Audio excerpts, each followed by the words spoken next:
Christians in Nigeria are one such people group. There was a report that came out today that found that 32 Christians in Nigeria are killed every single day. 7,800 have been abducted since 2009, and 185,000 Nigerians have been killed, 125,000 Christians, and 60,000 liberal Muslims. There are 22 jihadist groups. I didn't realize this. I thought there were Boko Haram. I thought there were a few Islamic extremist groups operating in Nigeria, but 22. And they're systematically going around terrorizing Christians. It's been called a silent genocide because nobody cares. And if there are no Jews, then there's no news. And that's just the reality of how Western media often operates. And so because it's black on black violence, because it's black terrorists killing black Christians, the media is completely silent about this. And it's not just happening in Nigeria, in Mozambique, in the Congo, in Tanzania, lots of countries in Africa, you have radical jihadist groups that are killing and persecuting Christians. So Albanese, if you really cared about innocent human life, you would be taking a strong stance against radical Islamic jihadism. And that is the common thread that links Hamas, that links the groups terrorizing the Christians. People think, oh, well, you know, this is just Hamas. It's only going to affect Israel. No, radical Islam will affect all of us. It already is. So it's time we actually stand up for Christians around the world as well. Well, the problem with what's happening in Africa, I think, Freya, is that the perpetrators are followers of Islam and the victims are Christians. And that upsets the whole leftist narrative of the oppressed and the oppressor, because according to that narrative, Christians are the oppressors and Muslims typically are the oppressed. But of course, in Africa, those roles are reversed. And so the left don't want to know anything about it because it goes against the narrative. The other thing is that defending Christians for the secular left would risk endorsing views that they believe are antiquated and are oppressive. Sanctity of life, chastity, things like hierarchical social norms.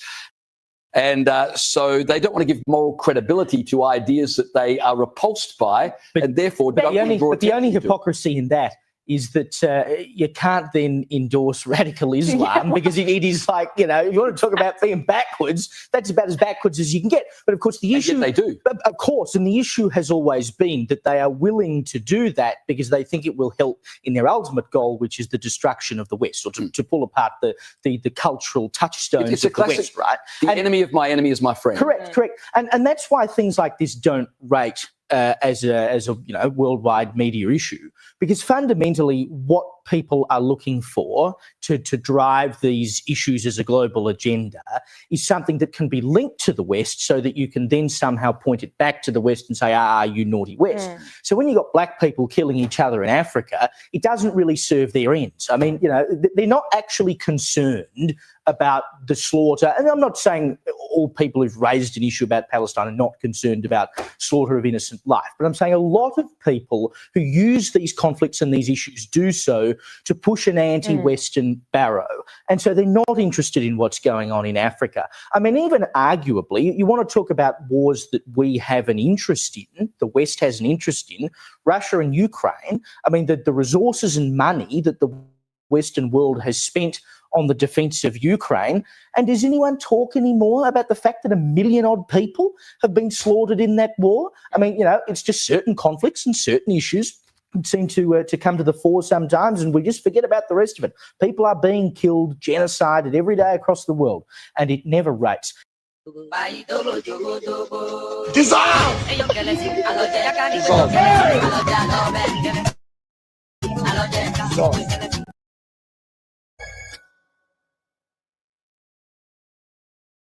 Today, first of all, if we look globally, there are more Christians being persecuted and discriminated against because of their Christian faith than any other time in human history.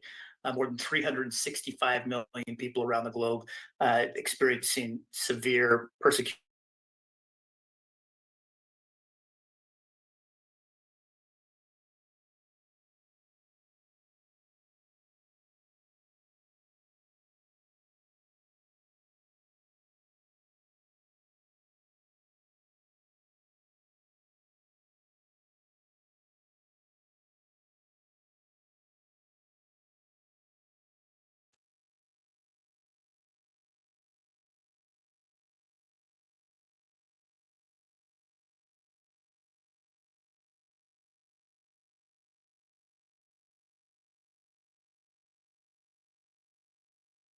persecuted and discriminated against because of their Christian faith than any other time in human history. More than 365 million people around the globe experiencing severe persecution or discrimination. And nowhere is that persecution being expressed with greater violence than in Nigeria. In fact, last year alone, we see that in Nigeria, there were more people that were killed because of their Christian faith than all other places in the globe combined. So to be specific, there were 4,998 Christians that were killed because of their faith in Nigeria last year. So unfortunately, what is happening in Nigeria is not only happening in Nigeria. So throughout sub-Saharan Africa, we are seeing an increase in violence in the persecution. And that can take the form of physical violent attacks. It can take the form of destruction of property. It can take the form of looting. There is a growing problem as Christians are forced from their homes and living in these internally displaced camps. We are seeing that there are literally thousands of individuals that are being forced to live in these tight and cramped conditions. There's thousands of people that are living under tarps with limited access to food or hygiene. In fact, you can see literally thousands of people having to share just a couple of toilets in these camps. And so the situation throughout Africa is severe, and without some type of intervention, the trend is that it is continuing to worsen.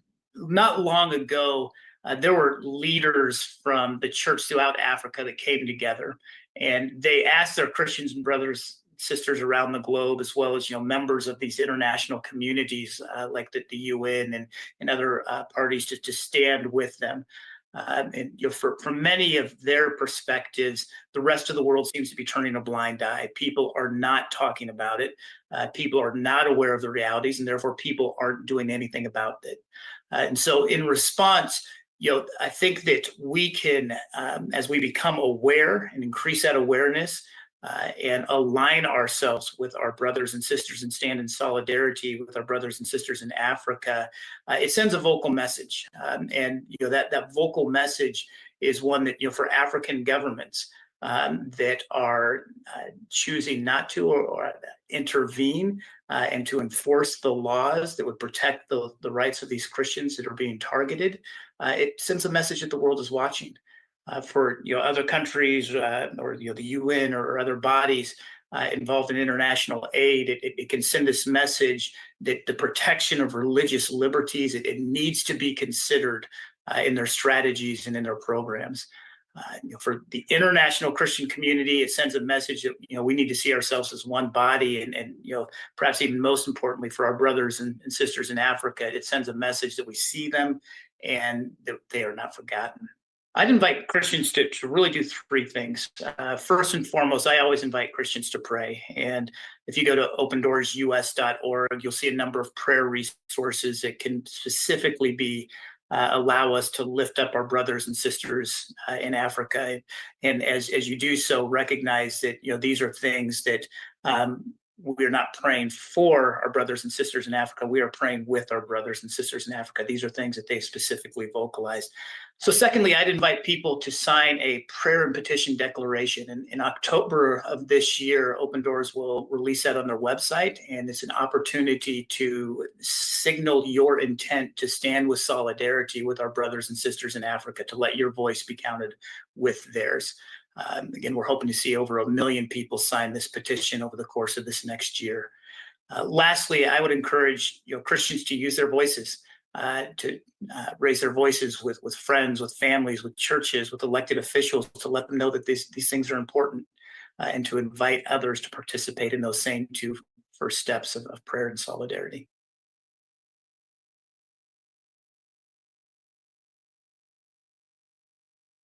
Christians in Nigeria are one such people group. There was a report that came out today that found that 32 Christians in Nigeria are killed every single day. 7,800 have been abducted since 2009, and 185,000 Nigerians have been killed, 125,000 Christians, and 60,000 liberal Muslims. There are 22 jihadist groups. I didn't realize this. I thought there were Boko Haram. I thought there were a few Islamic extremist groups operating in Nigeria, but 22. And they're systematically going around terrorizing Christians. It's been called a silent genocide because nobody cares. And if there are no Jews, then there's no news. And that's just the reality of how Western media often operates. And so because it's black on black violence, because it's black terrorists killing black Christians, the media is completely silent about this. And it's not just happening in Nigeria, in Mozambique, in the Congo, in Tanzania, lots of countries in Africa, you have radical jihadist groups that are killing and persecuting Christians. So Albanese, if you really cared about innocent human life, you would be taking a strong stance against radical Islamic jihadism. And that is the common thread that links Hamas, that links the groups terrorizing the Christians. People think, oh, well, you know, this is just Hamas. It's only going to affect Israel. No, radical Islam will affect all of us. It already is. So it's time we actually stand up for Christians around the world as well. Well, the problem with what's happening in Africa, I think, Freya, is that the perpetrators are followers of Islam and the victims are Christians. And that upsets the whole leftist narrative of the oppressed and the oppressor, because according to that narrative, Christians are the oppressors and Muslims typically are the oppressed. But of course, in Africa, those roles are reversed. And so the left don't want to know anything about it because it goes against the narrative. The other thing is that defending Christians for the secular left would risk endorsing views that they believe are antiquated and are oppressive. Sanctity of life, chastity, things like hierarchical social norms. And so they don't want to give moral credibility to ideas that they are repulsed by, and therefore don't want to draw attention to. The only hypocrisy in that is that you can't then endorse radical Islam because it is like, you know, if you want to talk about being backwards, that's about as backwards as you can get. But of course, the issue... And yet they do. Of course, and the issue has always been that they are willing to do that because they think it will help in their ultimate goal, which is the destruction of the West, or to pull apart the cultural touchstones of the West, right? The enemy of my enemy is my friend. Correct. And that's why things like this don't rate as a worldwide media issue, because fundamentally what people are looking for to drive these issues as a global agenda is something that can be linked to the West so that you can then somehow point it back to the West and say, you naughty West. So when you've got black people killing each other in Africa, it doesn't really serve their ends. I mean, you know, they're not actually concerned about the slaughter. And I'm not saying all people who've raised an issue about Palestine are not concerned about slaughter of innocent life, but I'm saying a lot of people who use these conflicts and these issues do so to push an anti-Western barrow. And so they're not interested in what's going on in Africa. I mean, even arguably, you want to talk about wars that we have an interest in, the West has an interest in, Russia and Ukraine. I mean, the resources and money that the Western world has spent on the defence of Ukraine. And does anyone talk anymore about the fact that 1 million odd people have been slaughtered in that war? I mean, you know, it's just certain conflicts and certain issues seem to come to the fore sometimes, and we just forget about the rest of it. People are being killed, genocided every day across the world, and it never rates.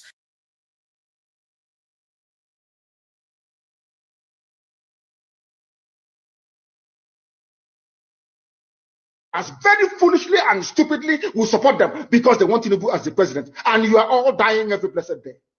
You are all dying every day.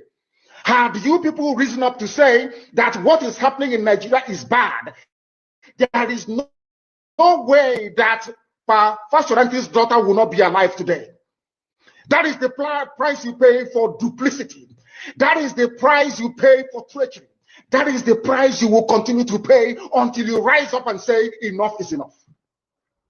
It is up to you to do it. You did it during NSAS. You can do it again. Can you imagine Fulani people telling you, if you remove Fulanis from Yoruba forest, imagine Fulani telling you, if you remove them from your ancestral lands, there will be war, and you are panicking. And you have not asked yourself, why are they not saying something about the East? Why did they not say to Eastern Security Network? Why did they not say to me, if you don't stop evacuating Fulani terrorists from the forest, there will be war? Because they know, they understand psychologically that you don't have what it takes to resist them. Do you know why Borno State is still alive? Why you still have the Kanuri people in Borno today? was because they resisted the Fulani centuries ago. You have to go back to history to understand how Nigeria came into existence. Fulani has been expanding from day one, from Senegambia. All the way from Senegambia, they've been expanding, and now they are in Okigwe. All the way from Senegambia. They are now in Okigwe. And you're asking us to somehow fold our hands and keep quiet because of 2023, because one idiot is going to come out to become a president, because of that rubbish, because of that nonsensical notion, we should fold our hands and wait until we are overrun by the Janjaweed from the Sahel. Is that how reasonable people think? Is that how people that wish to survive as a race, is that how they reason? It is very, very shocking that some of you do not understand what the Fulanis have in store for you. Very, very soon it is going to happen. And when it happens, your eyes will clear. And about whom you will see it very clearly.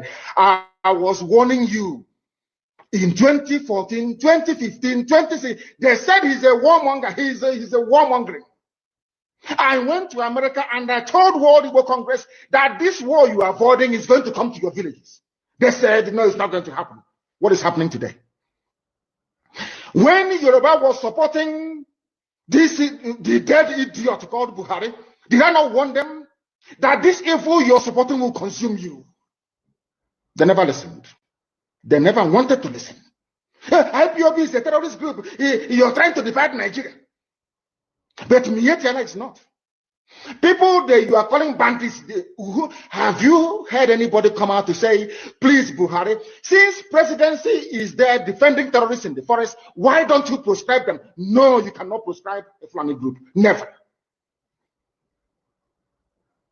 And all of you, we are supporting evil. When there is the proscribed IPOB, proscribed indigenous people of Biafra. These are Yoruba journalists writing junk. Every day they keep writing rubbish. But their land is under siege. Their land is under siege. And the Fulani will take it. It doesn't take time.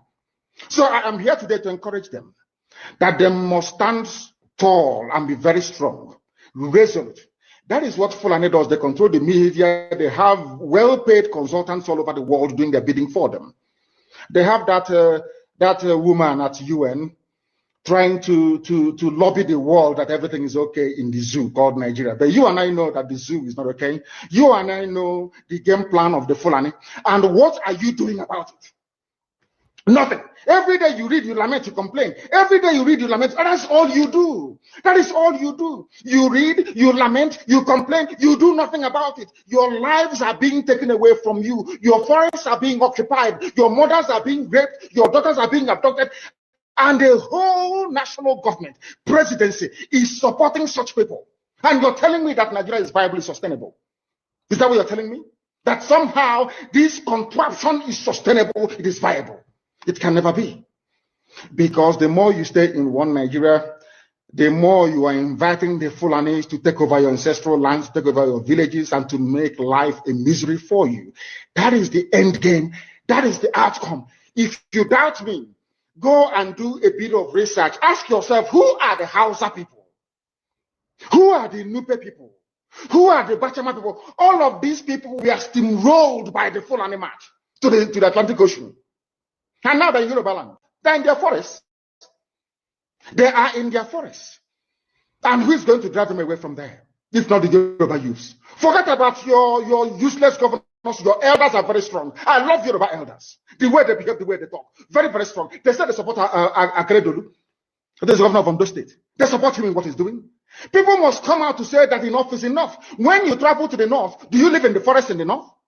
The Igbo people in Sabongeri in Kanu, are they living of course it's Hausa land, are they living in the forest? They came to the town, they work very hard, they build houses, they build mansions, they develop the entire place. Is that not what they do? What are Fulani people doing in our forest? Nobody can answer that question. They say that they're pastoralists. I want some of you have had your breakfast this morning. Please go to your fridge or go to where you keep your beverages and you will see pig milk. Pig. Some of us were raised on pig milk. For how many years now? And you keep asking yourself, what is pig milk? Pig milk is minerally the same milk that the cows produce in Holland can be produced in the zoo. Tell me the country in the world aspiring to be a member of the UN Security Council where you move cattle from place to place. Are you people well at all? You so-called Nigerians, are you normal in the brain? I'm asking you a simple question. Show me a country that aspires to be in the 21st century, moving cattle from place to place, telling me they're grazing. Which country is that? Please tell me. All of you don't have any shame. When you have people, an entire presidency coming out to defend a very primitive, archaic agricultural practice, then you know you embrace serious mess. You are in one almighty trouble, I'm telling you. People are in a mess. The Holland that you get your pig milk from, do they move cattle from Rotterdam to Amsterdam? I'm asking you a simple question. But they produce the pig milk that you're drinking every blessed day. Why can't Fulani produce pig milk in Sokoto? Why can't they produce carnation milk in Kanu? They have the cattle. Before the white man came, did you see any Fulani in your forest? All these people talking rubbish about movement of cattle and movement of... I'm asking you, before Britain came and handed over Nigeria to Fulani, ask your grandfathers, please, or your grandmothers. Ask them. All this nonsense we are hearing today in this so-called one, I want to tell you the dangers of one Nigeria. All this nonsense you're hearing today about one Nigeria, Fulani in our forest, Fulani in our village. Before the white man came, did you see Fulani moving their cattle all over the place? Did we not have meat to eat? They will answer these questions for you. Because sometimes in Africa, we don't reason very well. The way we reason is jaundiced, it is disjointed. I can't understand for the life of me why, instead of them to waste all that money arming and equipping this Janjaweed army Mihetiala to come and conquer you and I, why don't they open a milk factory somewhere in the north and bring the milk down south? I'm sure Southerners will buy it. After all, pig milk comes all the way from Holland. Pig milk all the way from Holland. Now you understand it. Because of the way you people reason. Why can't you produce? Is it difficult to produce milk? The same milk that comes out naturally from the udder of the cow. Why can't you can it somewhere, pasteurize it, and send it to people to eat, to drink, or to do whatever with? All over the world, that is what is happening. In fact, they produce so much milk in Europe that they pour it away. Why can't you do the same thing? A whole president claiming they are in the 21st century are supporting a very primitive practice of moving cattle from place to place. All of you, you're not ashamed of yourselves. You have no shame. As somebody will say, your shame is shaming me. I'm telling you, you people from the zoo, I'm ashamed of your ignorance and stupidity. You people are hopeless, completely hopeless. One day, I want you to come and say, we are intellectuals. And you're moving cattle from Kafanchan to Ahoda. You are intellectuals. You are intellectualizing. You are in the 21st century. You are moving cattle, driving cattle, Nama, from over 300 miles. It's claiming Yoruba forest is a place for you to be in. You want to relax. Yoruba forest is every Nigerian is free to live anywhere and do their business anywhere. Yes. But when an Igbo man tries to sell beer in Kanu, you destroy it. You destroy their businesses, you destroy their hotels, but you can come down to the south and live anywhere you like and grace anywhere you like. And you're telling me that is a country, that is one Nigeria for you? The Fulanis we are talking, they call them the Funa movement. Our attention has been drawn to a decree credited to one Rotimi Akeredolu, asking Fulani people who have occupied some forests in Ondo State to quit. We are also aware of another incident in Oyo State where an illiterate political talk gave quit notice to Fulani people to leave their territories, which are now their irreversible homes. Are you listening? Fulani are now saying that Yoruba forest is now their irreversible homes. They have now occupied Yoruba land in perpetuity. And I want to let my Yoruba friends understand this. You see, in life, anytime you support evil, evil will come back to haunt you. All of you never knew that IPOB and this Biafra movement was for your liberation. Some of you saw maybe the oil and gas from Biafra land. If they go now, we'll have access to oil and gas.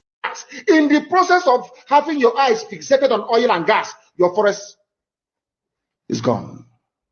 Do you understand it? There is nothing more precious in life than freedom.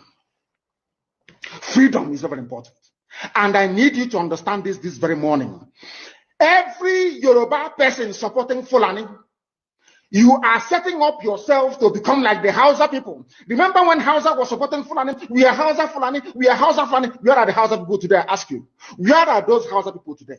Do you see them anymore? They're saying we are Hausa Fulani. We are Hausa Fulani. Do you see them again today? Do you see them? I'm asking you. No, because Fulani have completely overwhelmed them. It's called emasculation. Completely emasculated them. Look at what they're doing in the East. In the East, they come to the East, I will tell you, oh, you want to be the president or vice? Yeah. They say, give us land for Ruga. They give them land. I saw Joseph Okado did that Lord Banta. They have taken it over in forever and ever. Give us land in your state. Hope of them prove to us that you are our stood. Give us land in Olu. Hope of them will give them land in Olu. We can go and kill people in Igbo. We can kill for them. How many Fulani governors are prepared to kill bandits? I didn't say normal people. I'm talking about armed, dangerous bandits. How many Fulani governors? Go and read your newspapers, you will see it there. Fulani governors are negotiating with them, giving them arms, giving them vehicles, making sure that their life is no longer a misery. But they come down to the south. They tell you, give us land for Ruga. Go and kill your people to prove to us that you're one Nigerian. That was why Obioso was talking rubbish. Was yesterday or 2 days ago. Supported by the BBC. The problem you people have in Nigeria is this. Your journalists, you see people, Punch newspaper, Tribune, Vanguard, and Nation, they are your second worst enemies. I'm telling you the truth. They can never, ever be objective in their reportage. Never, ever, ever. That's why all of you are suffering. But you don't know it. They were the same people used to scuttle the NSAS protest. Of course, some of you went about looking for Indomie in warehouses. Typical black people. Any revolution that is coming now, you must stand very firm. They'll say, oh, you're Igbo. Oh, you're Yoruba. Oh, you are from Europe. Don't join them. It's our turn in 2023. If you do this, you will scuttle our chances of becoming the president.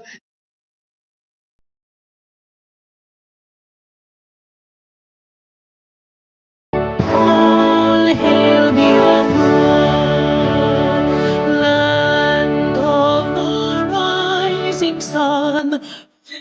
They love and cherish vanquished our enemies. All hail Biafra. God bless Biafra.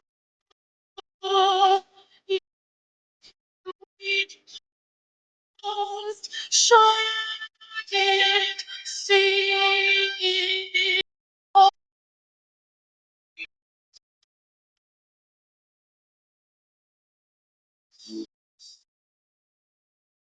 God bless Biafra. We have emerged triumphant from all our foes.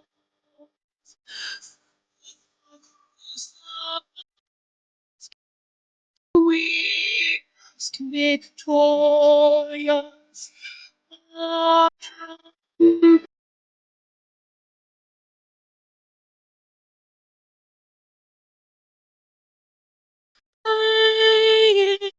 See.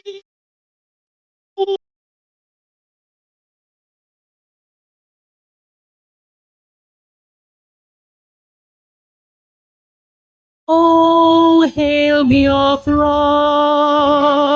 we shall always remember all that perished in the struggle for freedom.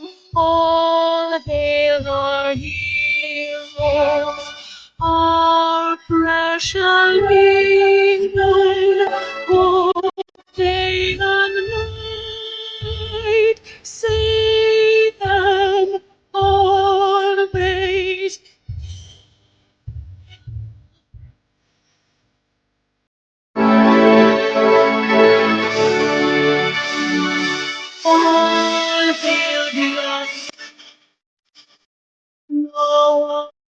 shines everywhere. We may be God guide and protect us all. Oh,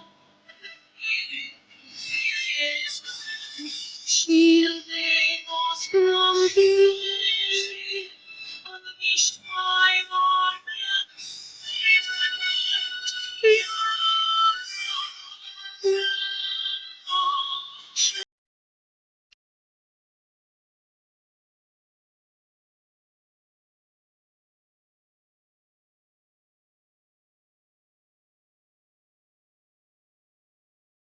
A minute silence to the fallen heroes of Biafra. The time starts now.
We mourn our heroes past, we celebrate them, and our heroes living as we continue to fight on to the full restoration of Biafra.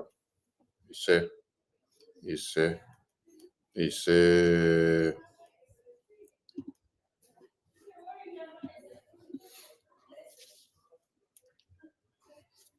Good evening, good morning, good afternoon, good night to everyone, depending on your time zone.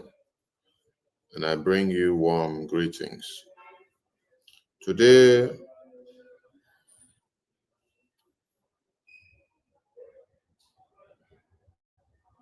we felicitate and we congratulate the Ambazonian people.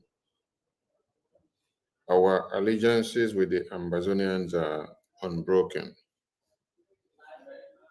They face the same terrorists that we face, and they are fighting for the same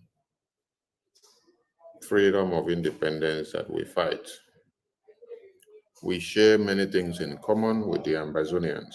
They are our brothers and sisters who were annexed to the Cameroonian region by the Nigerian terrorist government.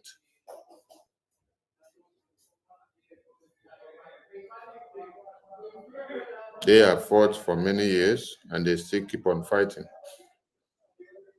Their leaders are behind bars, same as our leaders, and we share many things in common. So Biafran people celebrate with the Ambazonian people because 1st October is their day of declaration of independence, the Ambazonian Declaration Day of Independence. We commemorate with them, we salute them, and we join our voices to say Happy Independence Day to the Ambazonian people. We salute our leaders that have lived before us, who are behind bars, still fighting for this freedom. We salute our heroes that are fighting in the battlefield. We salute all Biafrans who are fighting every day with their money, their intellect, and everything they have in them. We salute all Biafrans globally, those that recognize the reason why Biafra must be restored, those that recognize the good work and template of BRGI, those that recognize the sacrifices that our leaders have made for us to have a home where the jihadist terrorists have not taken over. Our supreme leader, we salute you. Our eternal leader, our former president of Biafra, our prime minister, we salute you. Wazirike, we salute you as well for your sacrifice. We salute our APM. We salute his entire cabinet. We salute the de facto government in the homeland. We salute our BDF, who are fighting side by side with the Biafra Republic government in exile to see that Biafra de facto government in the homeland is fully taken care of and the terrorists are not taking them out.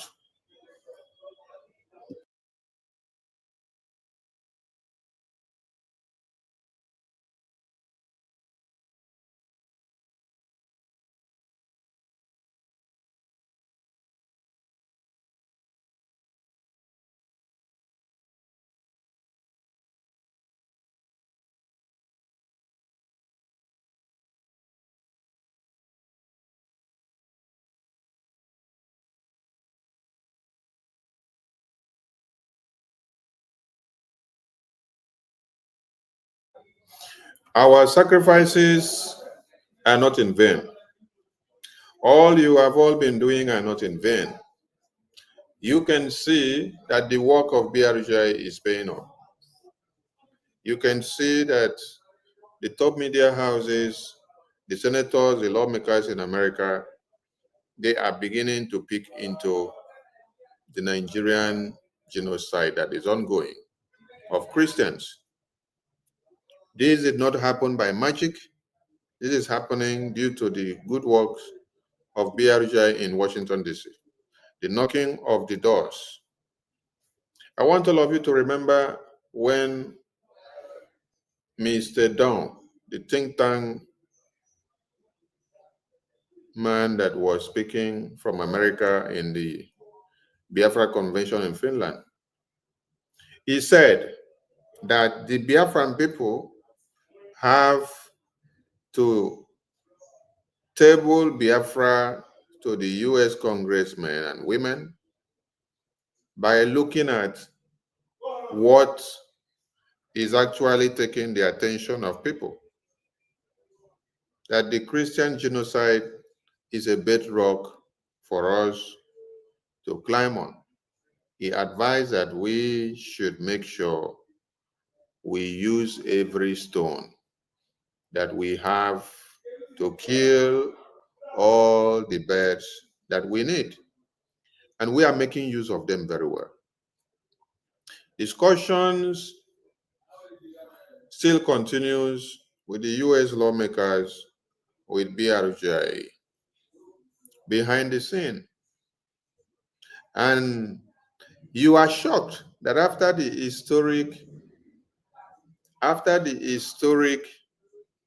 congressional briefing of the Biafran people in US, that is when you are beginning to see the US think tanks beginning to speak about Biafra. If you did not ask the question, if you did not search, if you did not think, it is time you start understanding what is playing out. For the Biafran people to have had the opportunity to make use of the US congressional building the US Congressional Room to have their congressional briefing on Biafra. It was a starting point to global awareness. Global awareness that not only speak about Biafra, but aspires as the hope of every Christian in Nigeria. We broke the camel's back and the message was delivered. You saw all these wonderful men and women here in the US Congress.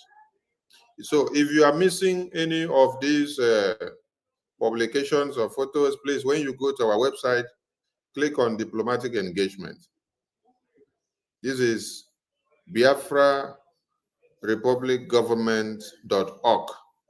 Biafra Republic Government.org. This is how our website looks like when you enter there. And here you can see the old map of 1579. This map of 1579 is to explain to the world that Biafra had existed on the map all the way to 1579, which is the last one that we were able to pick. So if Biafra was seen on the map in 1579 or 1570, that means in 1300, in 1200, Biafra was on the map. Because you have to count how many centuries. You count 1200, 1300, 1400, and then you get to 1500, and then you are seeing Biafra on this very map. That is why we have this map on our website, so that if you're asking us, where is Biafra on the global map, we will refer you to first to go and see the Benin Kingdom, see Biafra.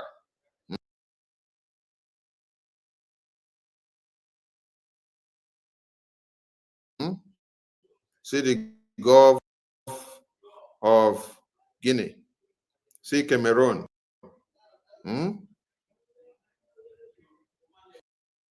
On the world map. So this is Africa Tabulivla Nova. This was a map that was drawn in 1570. So with this, we will refresh your memory and take you back to understand how we came to be, how we had existed before now, and why we are still existing again. So when you visit Biafra Republic Government.org, Biafra Republic Government.org, this is the front page of what it looks like. Then you click on View Daily Diplomatic Engagement, or you just come here, but click here, it will take you down here. So here you see these wonderful men and women that participated in the US Congressional briefing. Then you go down to see all the works and meetings that are ongoing as a diplomatic engagement of BRGI. These are the diplomatic engagement of BRGI in Washington, D.C. It is still happening, and it has not finished yet. It is still happening. It has not finished. So we are creating the awareness. This is the Speaker of the U.S. Congress. This is the Speaker of U.S., the number 3 man. Oh, that screen is not showing. Okay, sorry. I'm actually showing the wrong screen. Oh.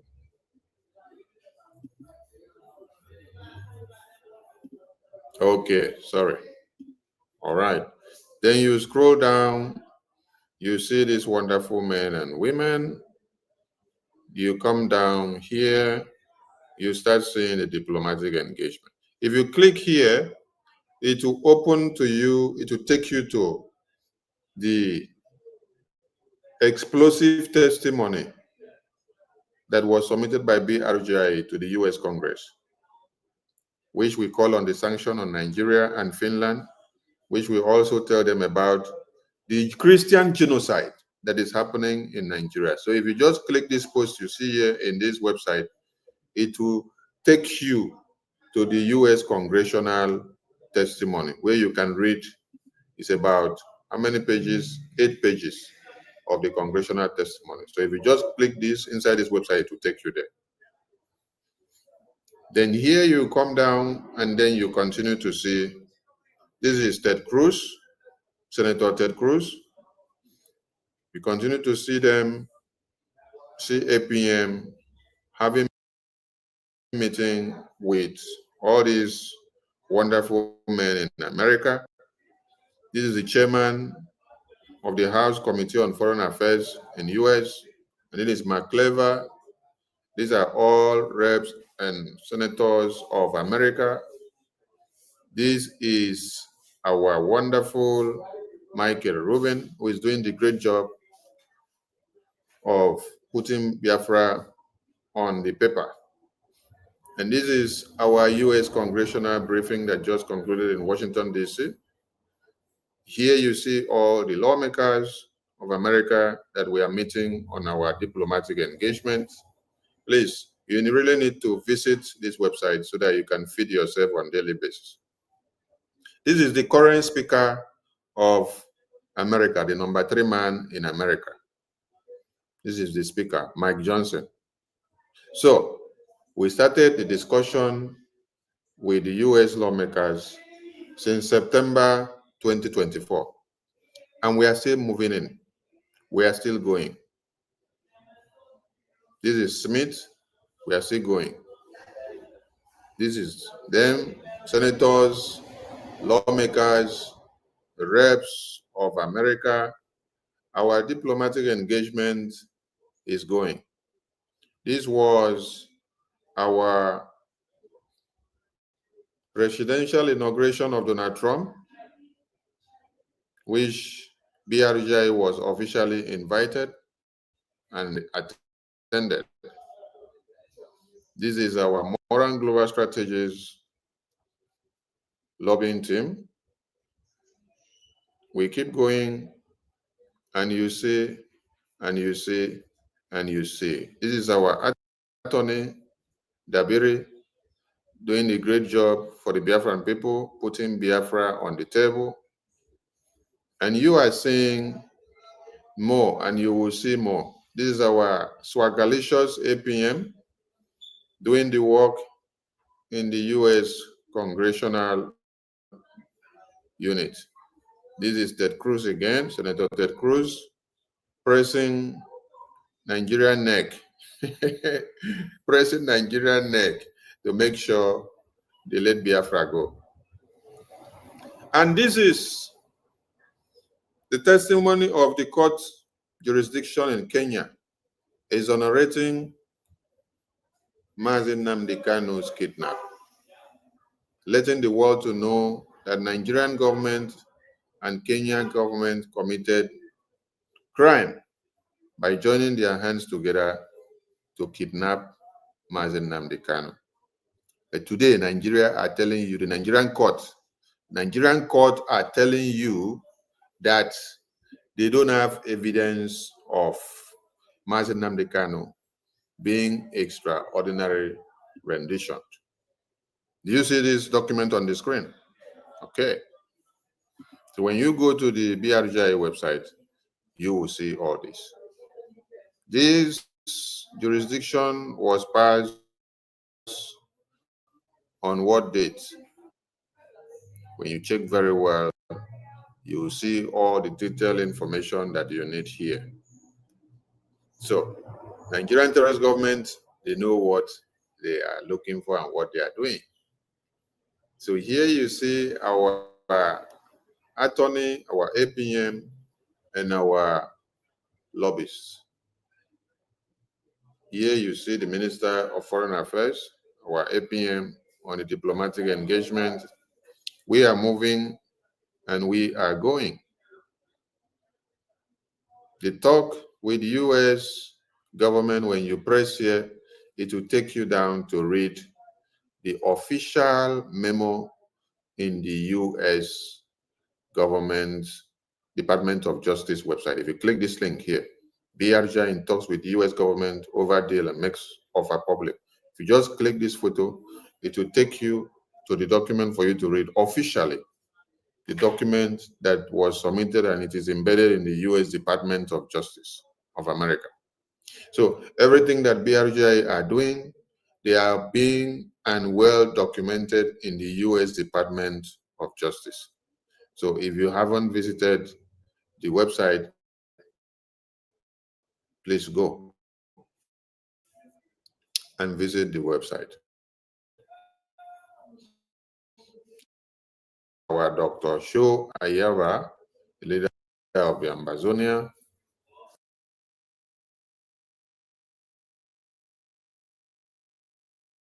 So we are moving with speed. I took time to open here so that all of you can just refresh your memory and to see and understand what is happening. It is through all these engagements that are happening that you now see that American think tank groups, American media houses are now reporting about the genocidal war in Nigeria. It is Biafra government in exile that is pressing the button. Do not wait to hear that they are calling Biafra. No. The Biafran people are the massacred Christians. The Biafran people are the Christians that are being massacred there. So,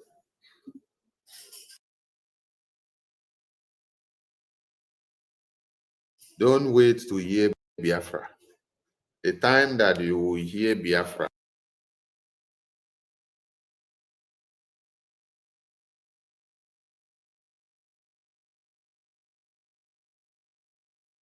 openly, directly from their mouth is coming.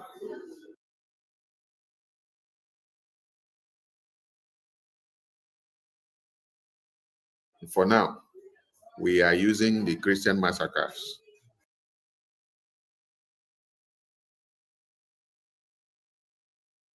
to enter them, to open the wounds.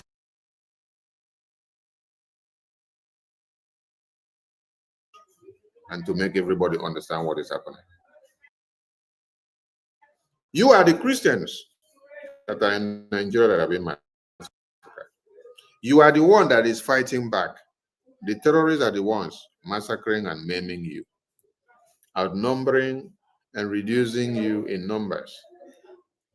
So today, we come back again to ask the very big question.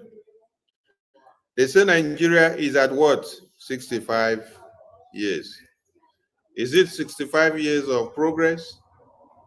Or it is 65 years of pains and penury? Is it 65 years of starvation? Or it is 65 years of development? Is it 65 years of massacre? Or is it 65 years of exploration? Is it 65 years of exploitation? Is it 65 years of good governance? Is it 65 years of bloodletting? Or is it 65 years of a STEM and resistive defense and military force that crushes every terrorist that raises their head against their indigenous people? The reverse of what you expected is what the Zoological Republic of Animal Kingdom become. It is a den where babies, women, and children are being slaughtered on a daily basis. It is a den where Imprison Nnamdi Kanu a man that committed no crime, was kidnapped by this government that are calling themselves Nigeria at 65. So it is Nigeria at 65 as international kidnapper. That is the best word to explain and to describe Nigeria at 65. Nigeria at 65 is international kidnapper, because Nigeria at 65, they went to Kenya to kidnap Imprison Nnamdi Kanu. Nigeria at 65, they deploy all armored tankers to come to Biafra land to kill and to crush and to slaughter Biafran people on a daily basis. Why? Because of Biafra independence. Nigeria at 65, all they do is to do what? Destroy the Biafran people's lives. For those of you that do not have the link to the website, I'm posting the link now to the website, so you can click and then you go there and view. So you can see all the photos and information that you need on the website there.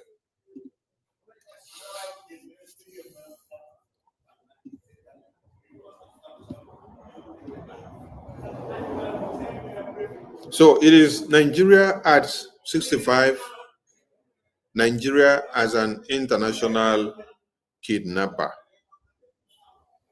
But the question comes back to the Igbo terrorists, criminal, politicians.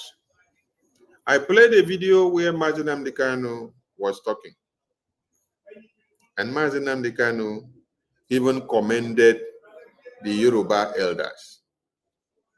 Yes, he commended the Yoruba elders and their elite. He said the Yoruba elders, they don't allow their own to be betrayed. They don't allow their own to be picked up by a vulture. They don't allow their own to be picked up by an eagle. That they all come together, they surround and shield and give a protection to their children. They don't allow their children to be picked as a prey by a vulture or by eagle. Rather, they shield, they protect. Then he went on to describe Igbo elders. He said, you people are the most useless of it all. Yes. Because instead of you to look for a way of protecting your children, you are the ones that are doing what? That are arranging the kidnapping of Imprison Nnamdi Kanu. All the Igbo politicians, and I want to say thank God that this sensitization that we embarked on for the past days now, it is yielding fruit. Some of you may think that people are not listening to us. It is on Twitter that the mainstream media is speaking and connecting to people that matters. Yes. We may not have many people listening to us on YouTube and Facebook, but go to Twitter. The Twitter, they are getting the message. And today, when I was solving the media on Twitter, I was seeing many of them beginning to pick the topic that we are pushing now, the topic of Igbo politicians jail Imprison Nnamdi Kanu, while Fulani politicians protect Boko Haram. I say, yes. They also start calling out all the Igbo politicians. They are calling the names of the senators, the governors. I say, yes. You people are getting the message. In this very media, use the power of the media to send the message that will liberate and to change the mindset of Biafrans from the misinformation that has been given to them. Change the narrative. We do not have the media in 66 to 70s. But we are privileged to have the media in our own dispensation. So we are making use of this media by sending the message that will reset your brain. When this message resets your brain, you will now come back to your senses. As a Biafran, it is time you hold Peter Obi responsible. Anywhere you see Peter Obi, all of you that allow Peter Obi to be junketing to America, to UK, to Europe, to France, and anywhere, and he's coming to have meeting with you people. And you people are giving him endorsement of 2027.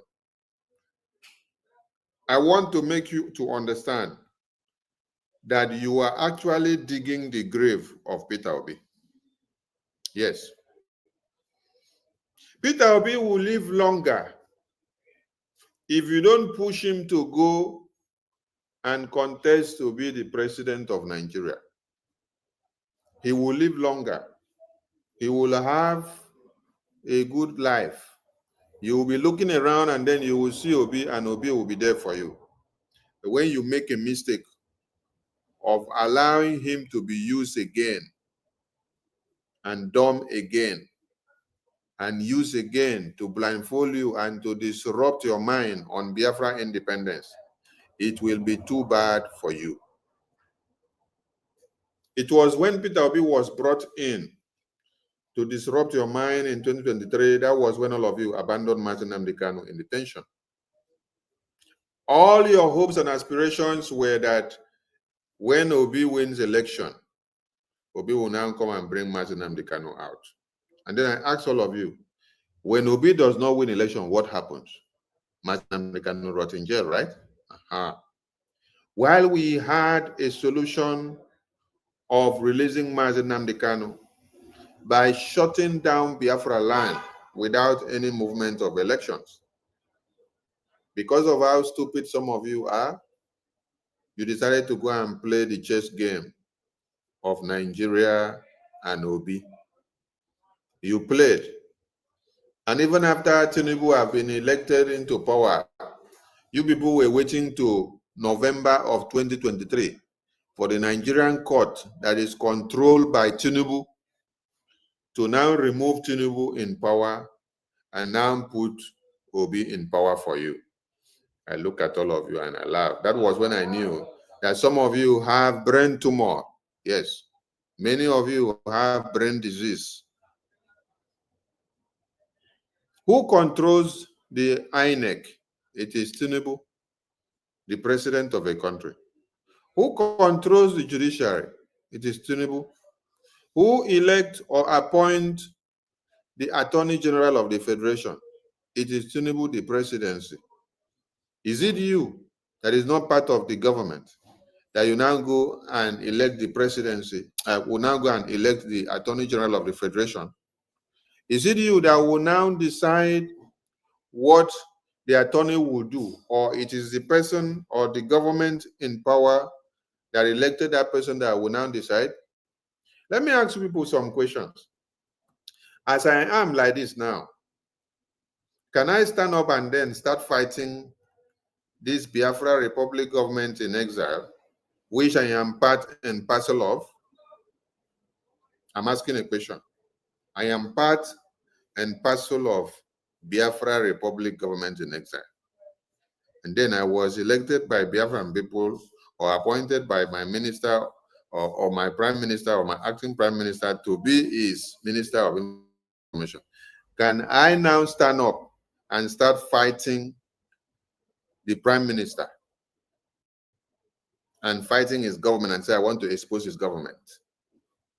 Has he stopped being the prime minister? Has he stopped being the acting prime minister? Does he have the power to dissolve that my office? Does he have the power to change me from that office? He has the power because I am under him, right? So if I do anyhow, I will be taken out of that office. And when I am taken out of that office, anything I say is what? Irrelevant. him being the prime minister or the acting prime minister, he will still remain, and he will re-elect another person or appoint another person and pass to the cabinet. They will cast a vote of confidence and vote the person into office. A new person is there. Has that crumbled that ministry? No, but it has crumbled my position. I'm out, right? The same thing now is applicable to people that are moronic in nature. The Attorney General of Nigeria or the Attorney General of a federation or a country, he is appointed by the presidency. When that presidency appoints, you have to be loyal to that presidency that appointed you. You will not come and then be bigger than the people that appoint.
So, how will the Attorney General of the Federation be appointed into power or into office or into work, and then the Attorney General will now be the one to start disobeying the presidency? So you now think that the Attorney General will now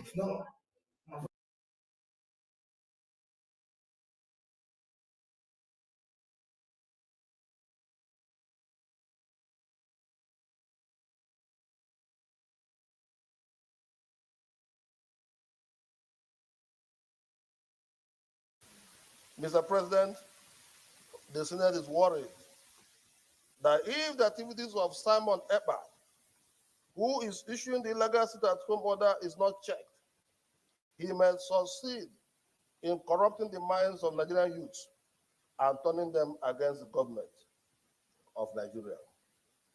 Accordingly, the Senate resolved to condemn the sit-at-home in totality, as well as the nefarious activities of Simon Ekpa, who is the gang leader. Point of order, the leader of the Senate.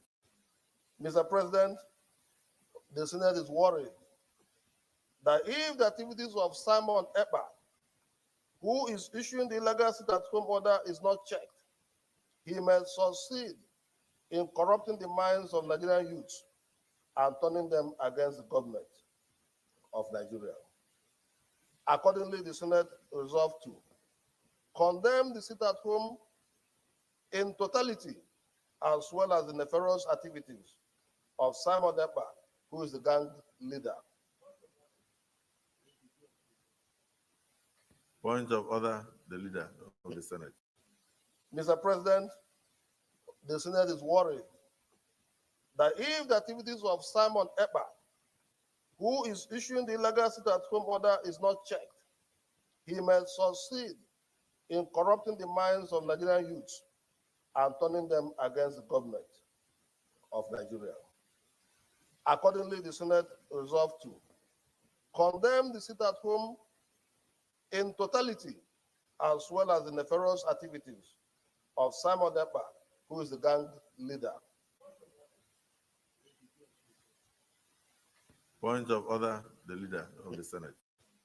Mr. President, the Senate is worried that if the activities of Simon Ekpa, who is issuing the illegal sit-at-home order, is not checked, he may succeed in corrupting the minds of Nigerian youths and turning them against the government of Nigeria.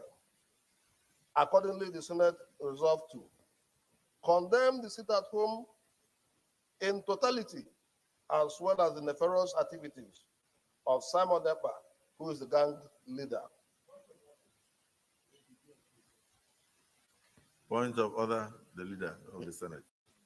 Mr. President, the Senate is worried that if the activities of Simon Ekpa, who is issuing the illegal sit-at-home order, is not checked, he may succeed in corrupting the minds of Nigerian youths and turning them against the government of Nigeria.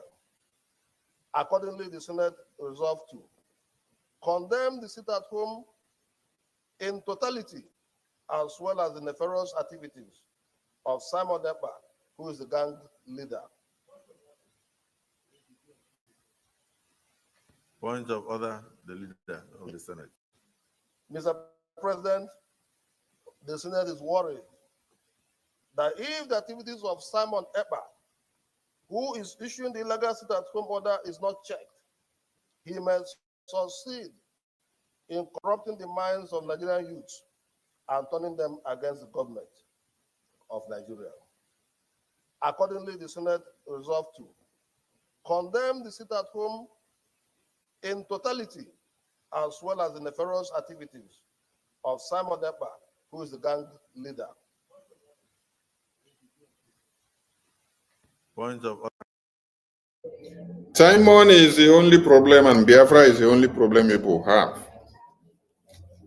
But the entire Nigeria are crying of the massacre of Christians. Today in the media you check, you saw dominance of reproach. Dominance of reproach from Nigerians who presumably should be celebrating Golden Day, big day of Nigeria independence. But what did you see? You saw a day of reproach from the Nigerians. I am so happy of the reactions of Nigerians today on the media. They have really shown that the massacre of Christians that the Biafran people have carried on their head for years, and they have called them names. It is because of us carrying the massacre of Christians on our head that have made Imprison Nnamdi Kanu to be kidnapped and our prime minister imprisoned. And many Biafrans forcefully disappeared in Biafra land, kidnapped, tortured, imprisoned, and jailed, and then they threw away the key. Some have been disappeared and we don't even know their whereabouts again. Some of them were poured acid while their hands were tied to the back in Biafra land. Who did it? It is our own governors that are working for the interests of the Nigerian terrorist government. We have suffered a lot because of speaking for the massacre or against the massacre of Christians. And we still continue to bear the brunt because our leaders are behind bars as we speak. That is why you can see a senator that is of our own extract standing boldly to tell Nigeria that he should come and kill us. But this same senator cannot open his mouth and say, Nigeria terrorist government, they should go after the real terrorists that are in the far north and middle belt and Yoruba land. Today, they have engulfed the Yoruba lands. And Imprison Nnamdi Kanu still reminded us something again. The leader of the Senate. Mr. President, the Senate is worried that if the activities of Simon Ekpa, who is issuing the illegal sit-at-home order, is not checked, he may succeed in corrupting the minds of Nigerian youths and turning them against the government. But if you check the message from this Senator Osita very well, you will see that he was right. Let us come back to the reality. Are Nigerians not aware of the reality of the Christian massacre today? This is why they kidnapped Imprison Nnamdi Kanu. This is why they imprison our Prime Minister Simon Ekpa.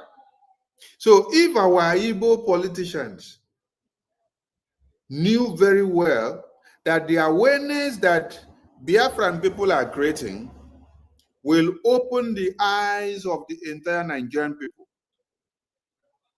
and they will now get convinced and get to understand that Nigeria is a death trap. If Igbo politicians realize the intricacies and the importance of the message and the preaching that we are doing and the awareness we are doing every day, and then the Fulani terrorists did not wake up on the red chambers to protest that Biafran people should be stopped, that Biafran people should be kidnapped, that Biafran people should be imprisoned for creating the awareness ahead of time. But it's Igbo politician that is doing it. That means there is something this idiot here knew and foresaw that he was not even telling his fellow colleagues inside these red chambers. I ask a very simple question now. From the outrage that you have seen from Nigerians on the media today, was what he was saying here not right? Listen to him again. Oh. Of Nigeria.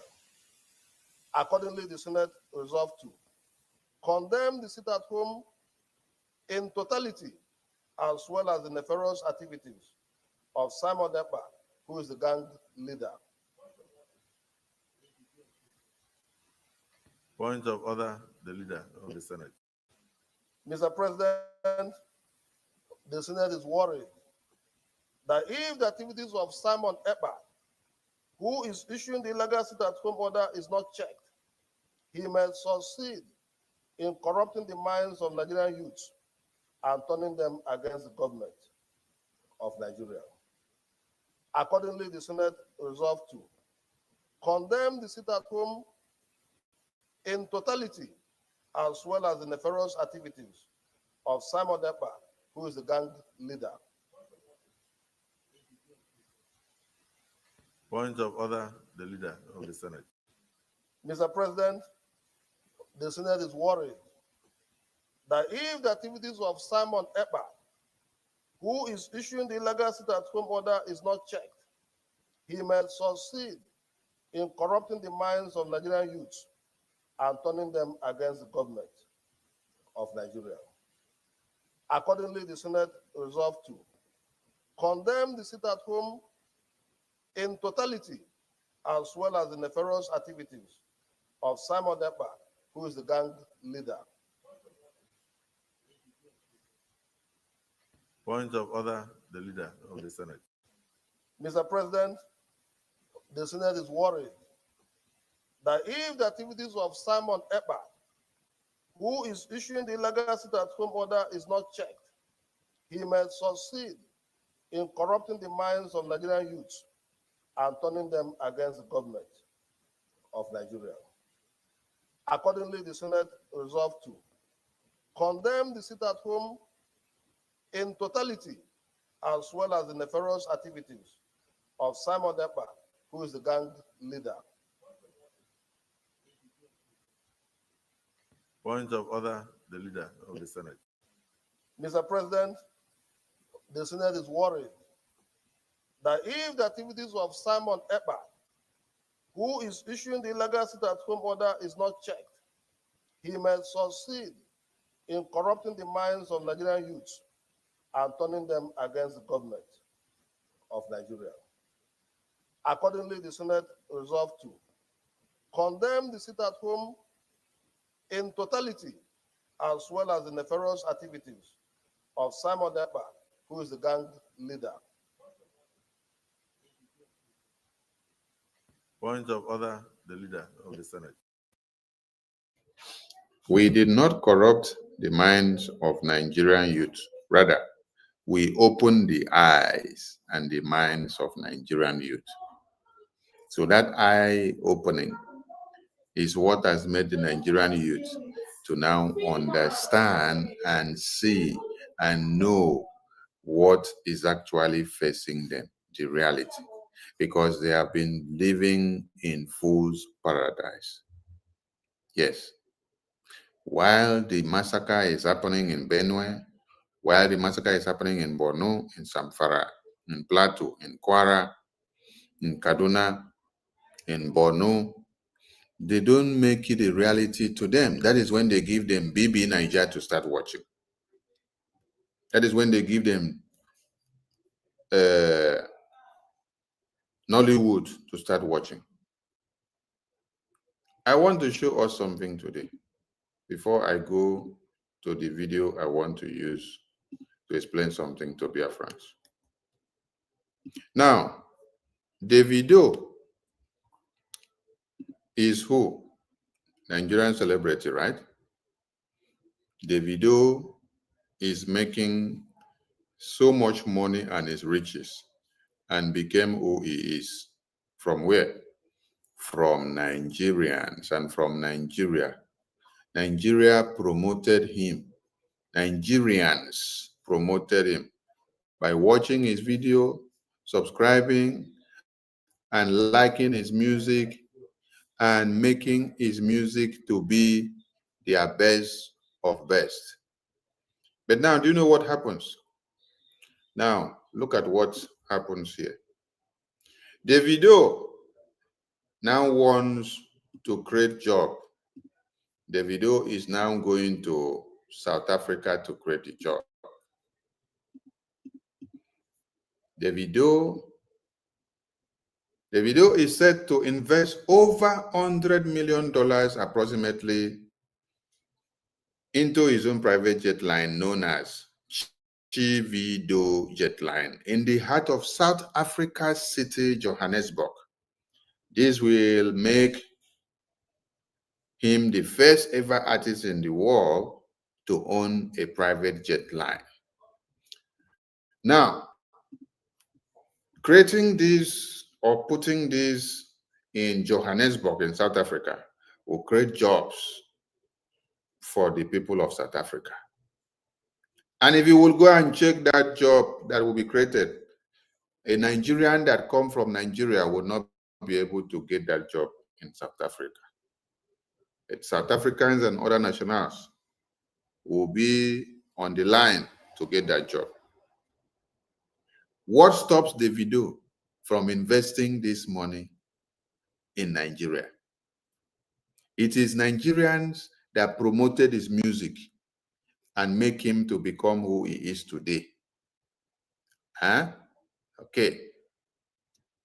If he was not into music, let him just continue with his father's wealth. Let us know that it is father's wealth that he's doing.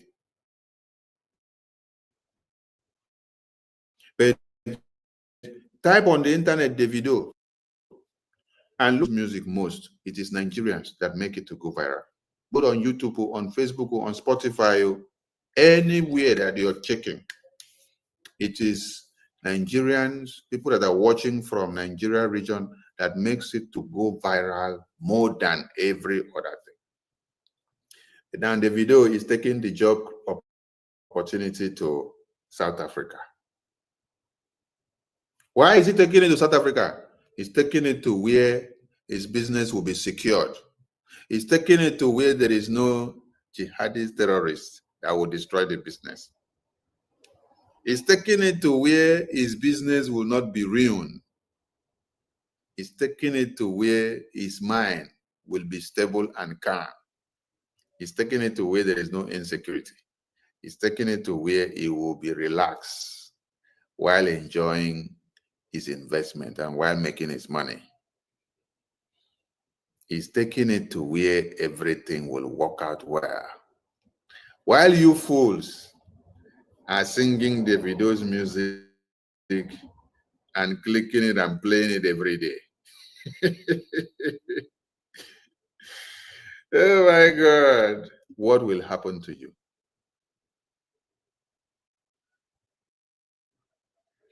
Now, the people that sat down in this Senate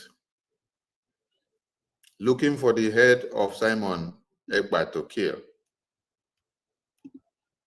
and looking for the head of Imprison Nnamdi Kanu and the head of General Gento to kill, all of them are Biafrans. The one that is talking, that is raising the motion, is a Biafran. The one that he is submitting the motion to and telling him, Mr. President, is also a Biafran. Now, do you now see how the Fulani terrorists, the Nigerian terrorist government, is using all of you to fight against Biafra? Akpabio is the Senate President of Nigeria, right? Akpabio got into office of the presidency of the Senate through criminality that he had. And for his sins to be forgiven, Akpabio had to be put in there. So that it becomes cover me, I cover you. We are corrupt too. Cover me, I cover you. He covers Tinubu, and Tinubu also covers him. Akpabio became the Senate President. Akpabio is who? A Biafran. He is the one seated as the Senate President. Now, you now see another Biafran standing up, reading the motion of how they have to destroy Biafra. This is Akpabio when he was crying. Akpabio was crying before and was calling on these politicians and asking them and say, what are the rules of these politicians in your state? How come you say you are the governor of Enugu, or the governor of Imo State, or the governor of Anambra, or the governor of Abia, and then you observe sit at home? You close your office, you go and sit at home. That means you are also observing the sit at home and obeying Biafra. Until he told them that they have to think outside the box. They have to start doing something different. They have to think outside the box and start doing something different. Is how they all plan on the kidnap of Imprison Nnamdi Kanu and also on the imprisonment of Simon Ekpa, our prime minister. This is him when he was lamenting. So when you see Akpabio lamenting as the Senate President, a Biafra, you see the second one that is calling himself Senator Sita Isunaso. He is now the one submitting the cry that the Senate is worried. The entire Senate is worried. Their worry is that Biafra people, Simon Ekpa, Imprison Nnamdi Kanu, is opening the eyes of Nigerians to the reality of the massacre of Christians, which they have all covered, and they don't allow the international media to know what is happening. Now, how long has it been that BRGI existed? BRGI just existed in Washington, D.C., having meeting with Washington, D.C. lawmakers, not up to 2 years now. We started in September 2021. This is just 1 year. Just 1 year now that BRGI started having meetings with the lawmakers of USA. We have started making these awareness that they were afraid of. These awareness that they were afraid of going into the US Congress. This awareness has gone into the US Congress, and the message is gaining result now.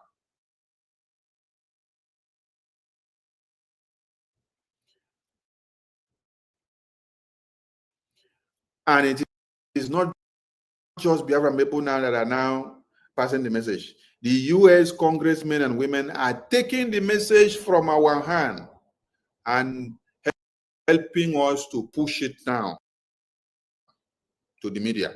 First is the media. You know, media get power. The media now start. You can see Fox News. Fox News is now talking about the massacre of the Christians. Washington Post is talking about it. A very big journalist was talking about it, Bill Miller. And then you saw Sky News talking about it. You saw Al Jazeera. CNN is shining. BBC, they are all catching in because they shame them now. This is what you heard this man say. Mr. Speaker, the Senate is worried that if they don't stop Biafra, they don't stop Simon Ekpa, they don't stop Imprison Nnamdi Kanu, if they don't stop BRJ, we will succeed in doing what? Corrupting the Nigerian youth, their mind and brain with the truth. With the truth. They are afraid of the truth, which is power. The truth that will push everybody to stand up to face the reality. Now you can see people in the Yoruba land, they are running away from their lands. And on that very note, our PM have a message to give to them. This is our website. When you go to our website, when you click on diplomatic engagement, you will see our PM here. Click on it, you will hear what it's going to tell you. I want you to understand, it is only in Biafra land that people are not running away from their ancestral land in the entire Nigeria. In Yoruba land, people are fleeing the ancestral land. In the northeast, northwest, middle belt, people are fleeing from the ancestral land. It is only in Biafra land, and the government of Biafra made it possible. But you know what?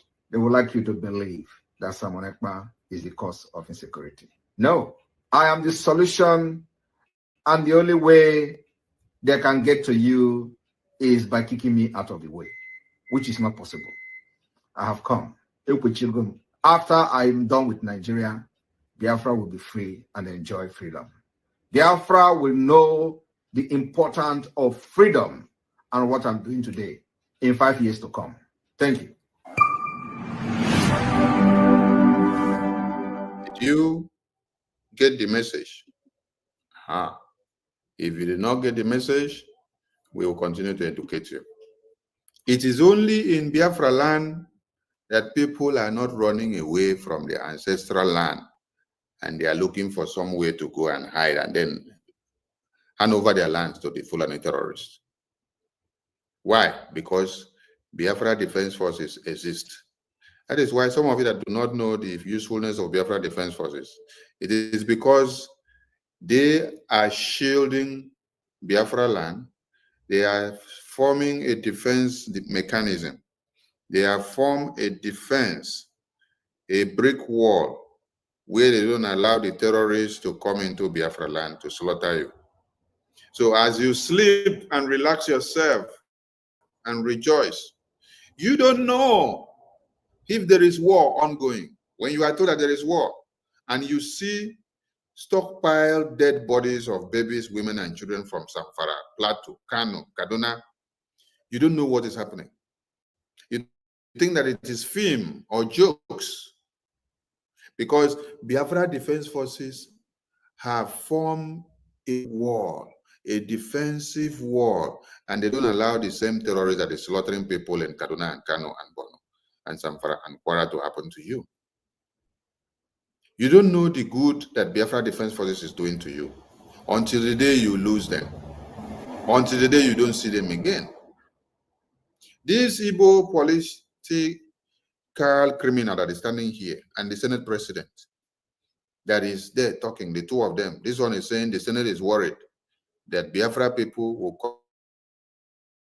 come and expose them. Then Akpabio is saying, yes, point of order, Mr. Speaker, continue to speak because they are planning of how to quench Biafra.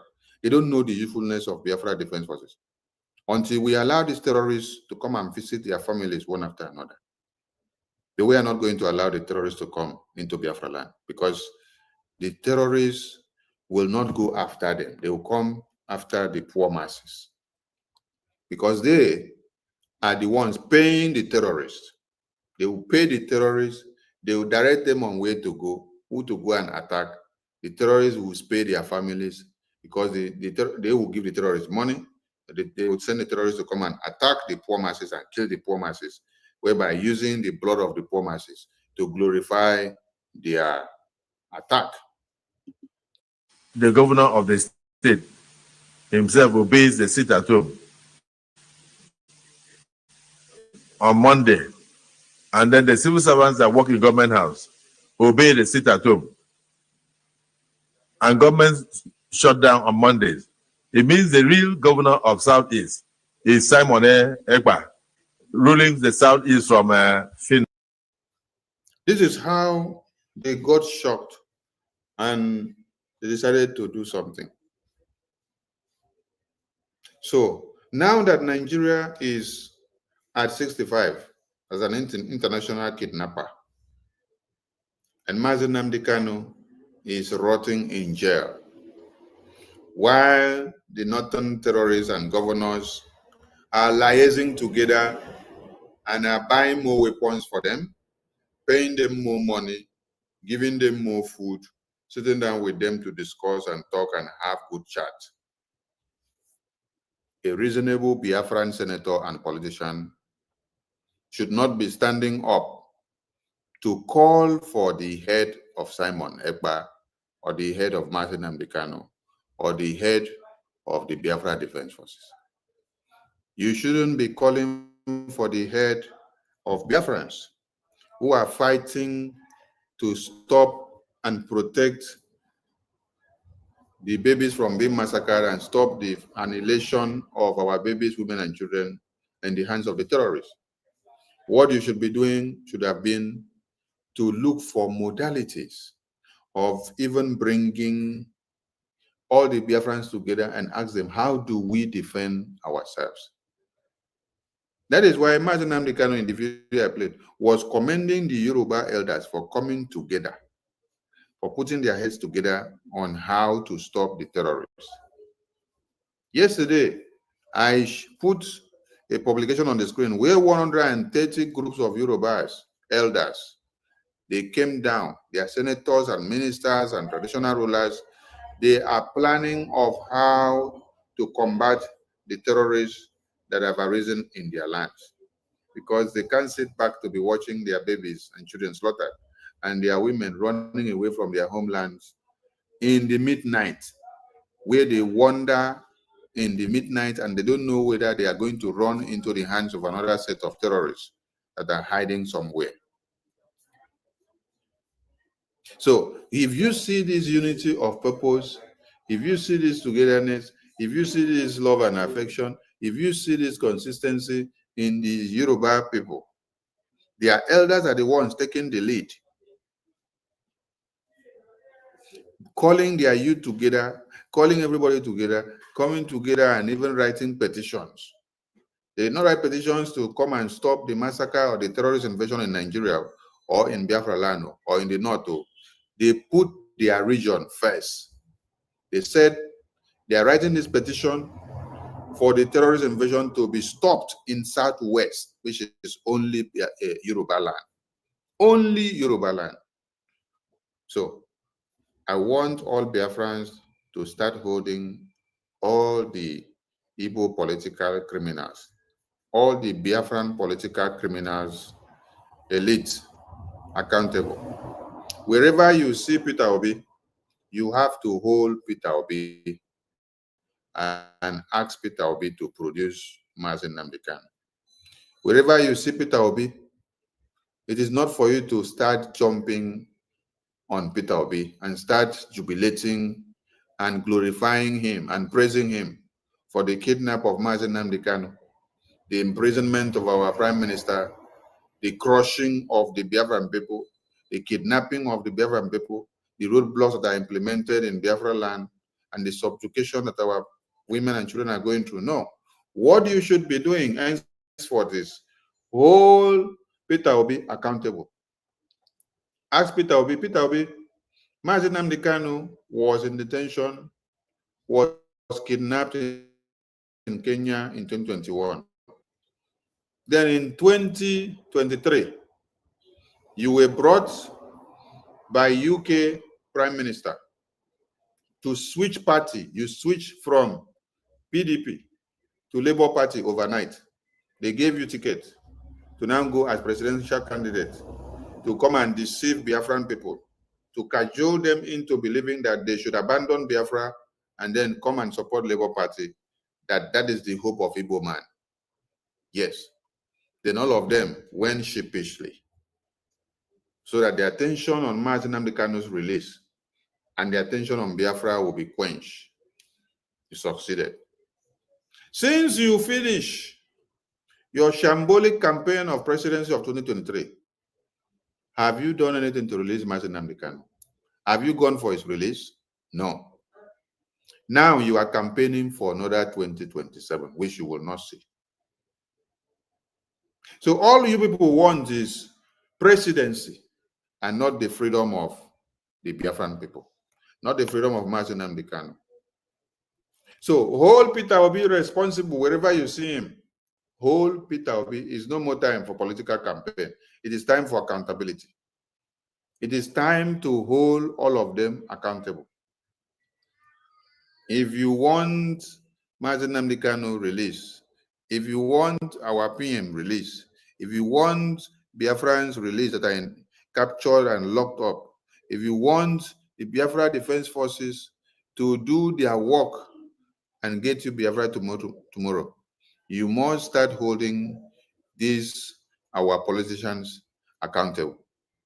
Hold them accountable, drag them out, ask them why Fulani senators and ministers and governors will be protecting Boko Haram terrorists, while they themselves will be the one to stand up on the floor of the red chambers, asking for the head of Imprison Nnamdi Kanu, asking for the head of Simon Ekpa, asking for the head of Biafra agitators, asking for the head of Biafra army.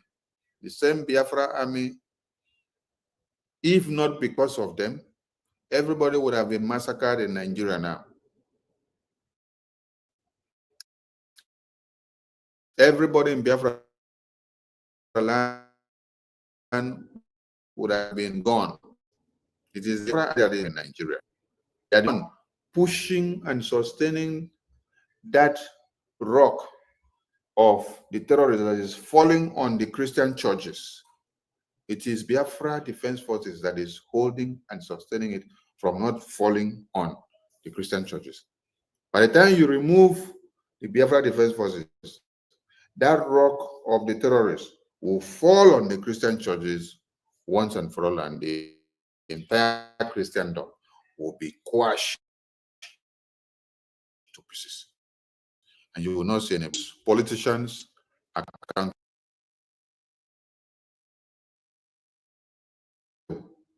Because a Fulani man, a Yoruba man, a Tifi man, an Hausa man did not stand up in the red chambers calling for Biafra to be stopped. No, he is a Biafran that called for Biafra to be stopped. Godswill Akpabio is a Biafran. You heard him from the video I just played. He was challenging the 5 Igbo governors why they must be bowing down to Biafra sit at home. That when they bow down, that means they have ceded. That means they have yielded to Biafra. And he himself knows that he himself was also yielding, because as the Senate President of Nigeria, he dare not visit Biafra land on the day of sit at home. He observed that same sit at home. So he was also yielding to Biafra. But he was admonishing the governors to step up their game, that they are not doing much. That is very shameful that they happens to be the chief secretaries of their state, and then him cannot come from Abuja to Biafra land on a Monday because the governors are not doing their work. Because on those days, Biafra land is shut down. You dare not move to anywhere. You must hold the senators, ministers, and governors accountable if you want to see our leaders released. Mr. President, the Senate is worried that if the activities of Simon Ekpa, who is issuing the illegal sit-at-home order, is not checked, he may succeed in corrupting the minds of Nigerian youths and turning them against the government of Nigeria. Accordingly, the Senate resolved to condemn the sit-at-home in totality, as well as the nefarious activities of Simon Ekpa, who is the gang leader. Point of order, the leader of the Senate. Mr. President, the Senate is worried that if the activities of Simon Ekpa, who is issuing the illegal sit-at-home order, is not checked, he may succeed in corrupting the minds of Nigerian youths and turning them against the government of Nigeria. Accordingly, the Senate resolved to condemn the sit-at-home in totality, as well as the nefarious activities of Simon Ekpa. If this is the kind of distraction and corruption of minds of the Nigerian youths that we have been doing and we have to do to save the lives of, then we will do more and more and more of it. Yes, because the campaign we have been doing is actually working. Yes, we have been able to open the minds of the Nigerian youth in another way that they are saying we are condemning. No, we are not condemning. We are not corrupting. We are actually opening their minds. We have opened their minds, and then they see the reality. And today of Nigeria at 65, they are actually exemplifying the reality, and the reality is playing out. You can see the outrage in the media after the role we have played in Washington, D.C., and then we now sit back and watch how it is going. So if this is the best way of corrupting the minds of Nigerian youth, by exposing and dragging them to the reality of the atrocities of Nigerian government and the terrorists over the massacre of babies, women, and children of the Christendoms, then we are going to do more, and we will take glory in doing more and more and more and more and more and more of it.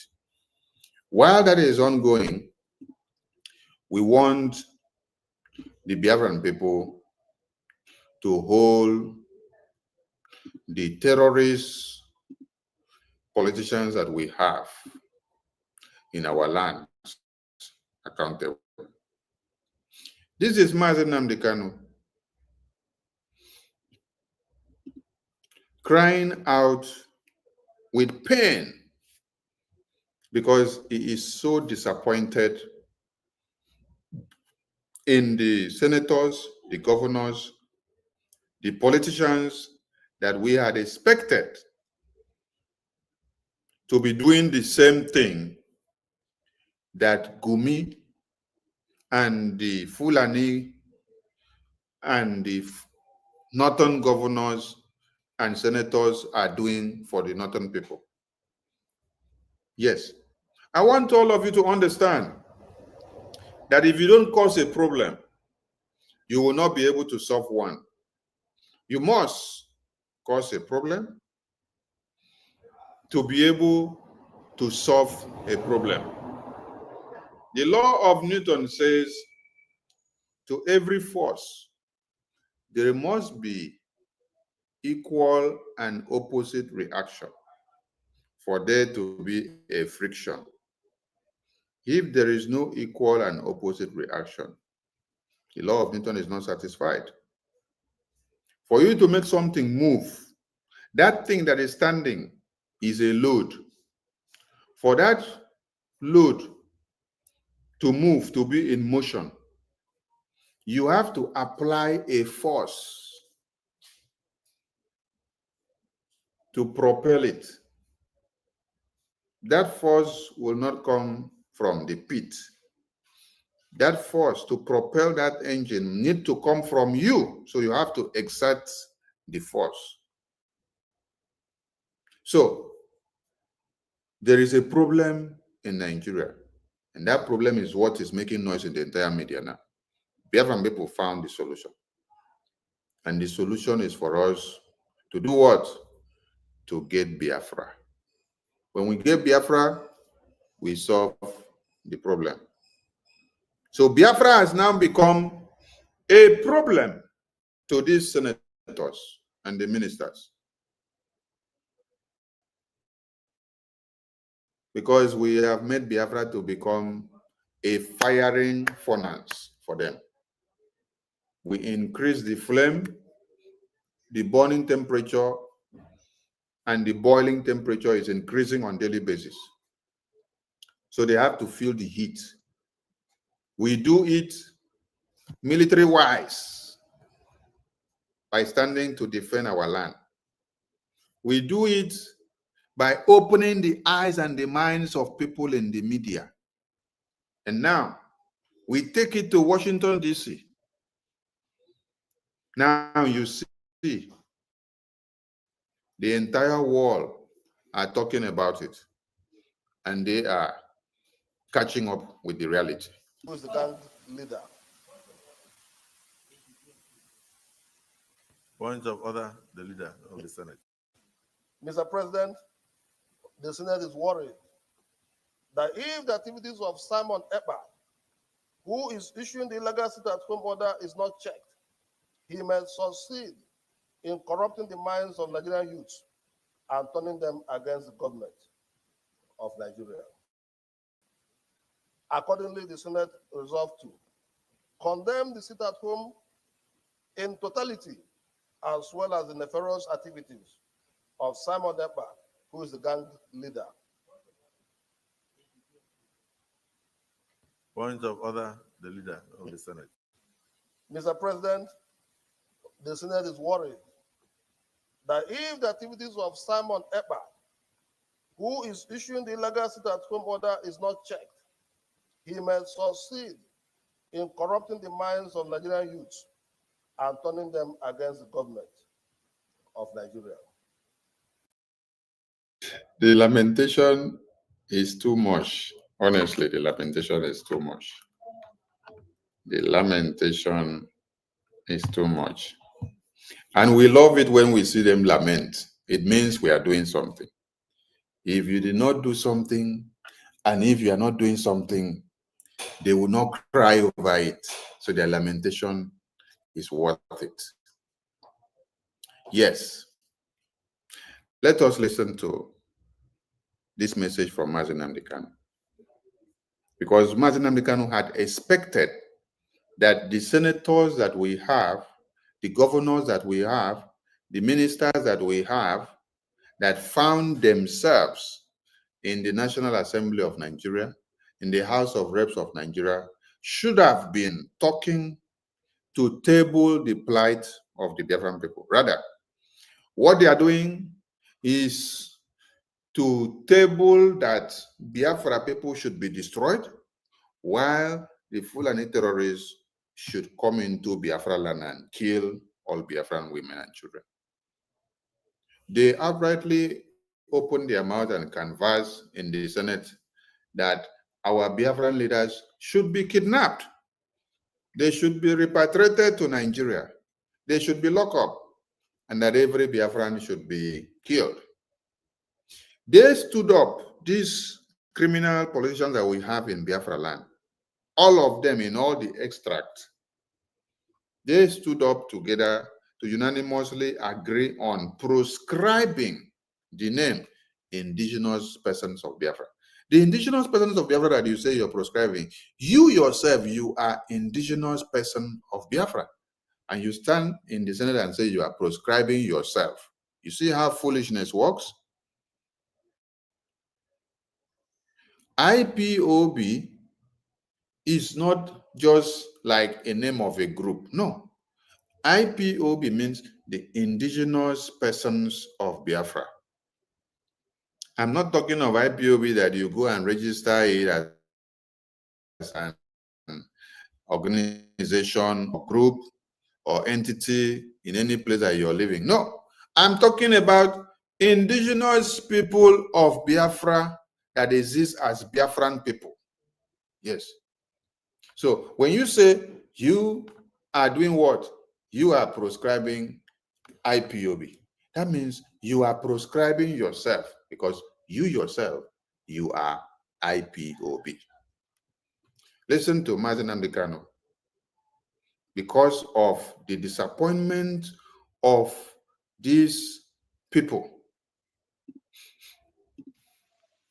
Some Igbo people should not have been born. That is why I hate the word IGBO. I can't stand it. The stupidity being exhibited by these people is second to none.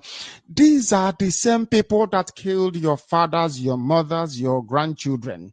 Even those unborn, they slaughtered everything. 6 million people. And you are giving them money. Dear Lord God, have mercy on these people. Your hopelessness is staggering. Staggering. I don't believe I'm from these people. Hey. I cannot believe it. Hey, did you hear Onyendu? Onyendu say, you don't believe he's from this our tribe. You know why Onyendu say he doesn't believe he's from this our tribe? Because the blood that is flowing in him, the blood that is flowing in our PM, the blood that is flowing in the Biafra Defense Forces, the blood that is flowing in our APM, the blood that is flowing in all of you well-meaning Biafrans that know what Biafra means and you want Biafra, the blood that is flowing in all of you admins and reps and cabinet members of BRGI, you are singing and speaking for freedom of the Biafran people, of our babies, women, and children. Yet these senators, these governors, the reverse is the case. That's why Onyendu say, I don't believe that I am from this same people.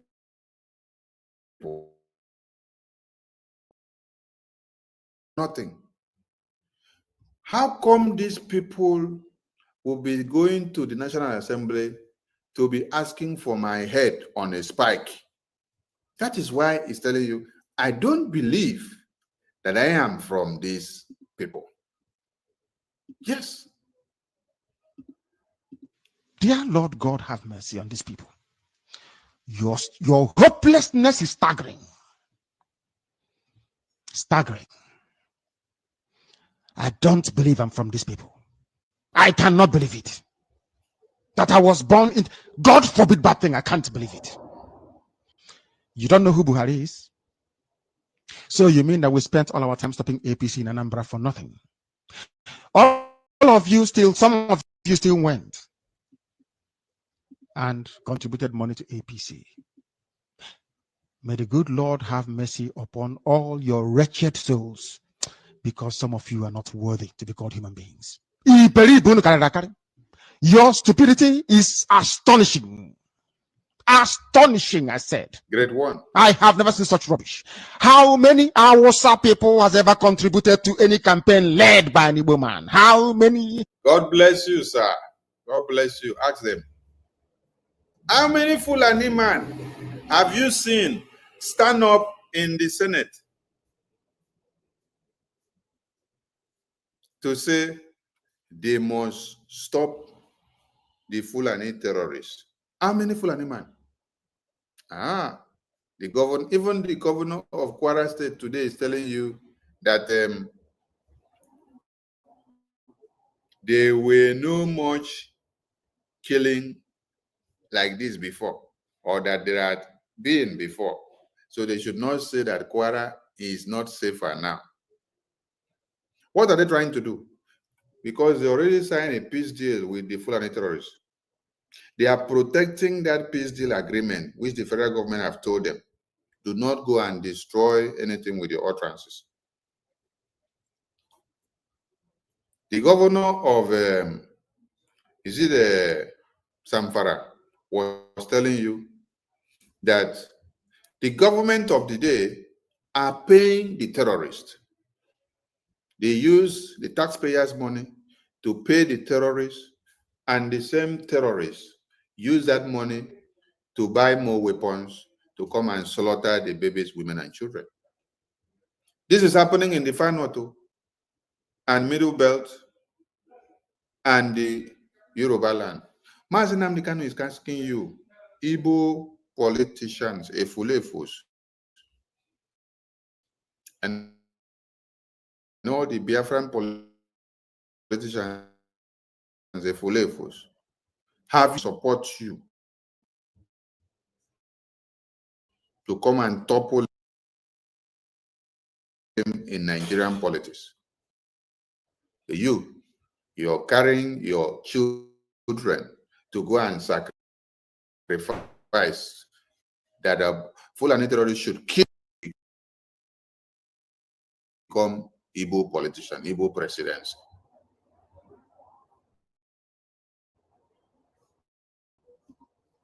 Mercy upon all your wretched souls, because some of you are not worthy to be called human beings. Your stupidity is astonishing. Astonishing, I said. I have never seen such rubbish. How many Awasa people has ever contributed to any campaign led by an Igbo man? How many Awasa men has ever given money to Igbo people to run for presidency?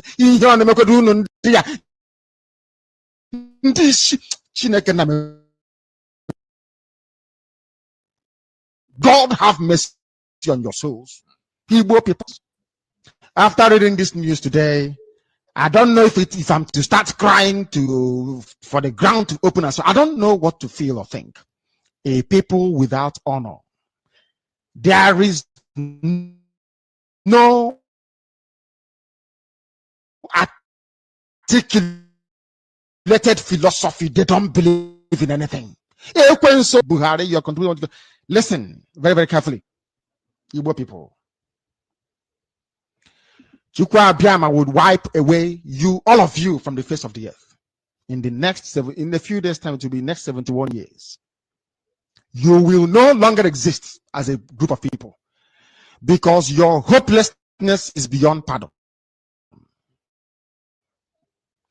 You are contributing money to Buhari's campaign. All of you were there. When it comes to your own kind, you find the voice to complain. When Nwobodo went to Jos and betrayed Ekweme, nobody condemned Nwobodo. He is there as a political chieftain in Enugu. When that same senator from Enugu voted against Anambra joining the oil producing states, nobody condemned him. But now all of you are flocking to give money to an Awasa person so they can give you Sharia law and Islamize you. All of you that gave money to APC, my prayer morning, noon, and night is that Chukwu Abiyama ga-uni. God will punish all of you.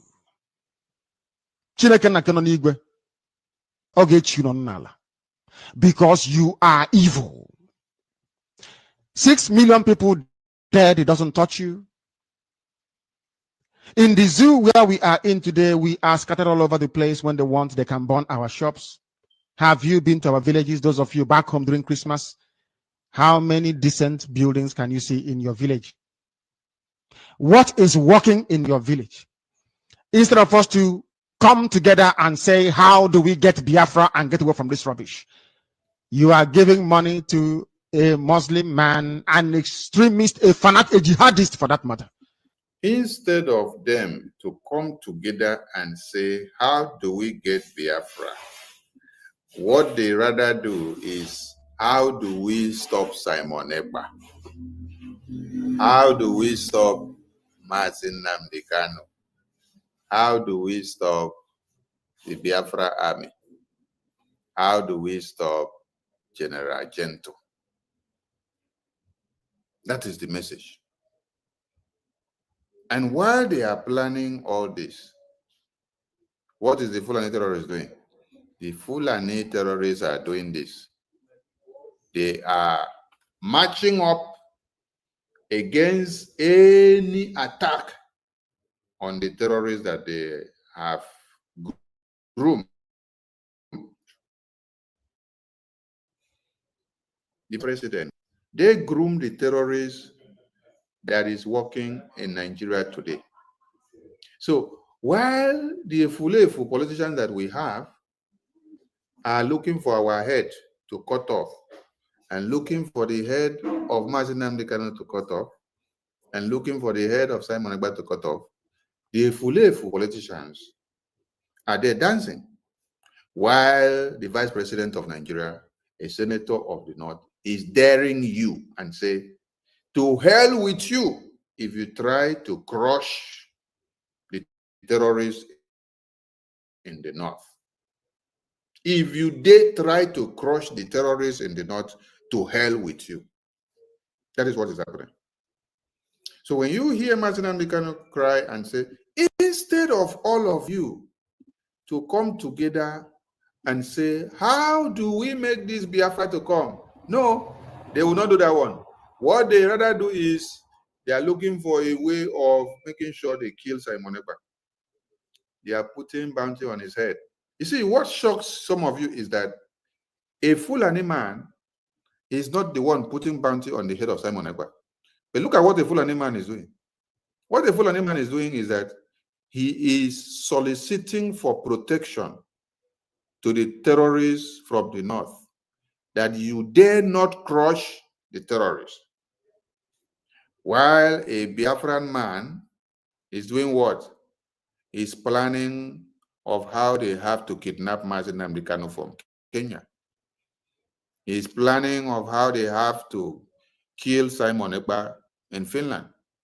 He's planning of how they have to kill all the Biafra Defense Forces. He's planning of how they have to kill Sonny because Sonny is coming to talk and to expose what they are doing. He's planning of how to kill APM because APM is now the one carrying the mantle. This is what a Biafran man is doing.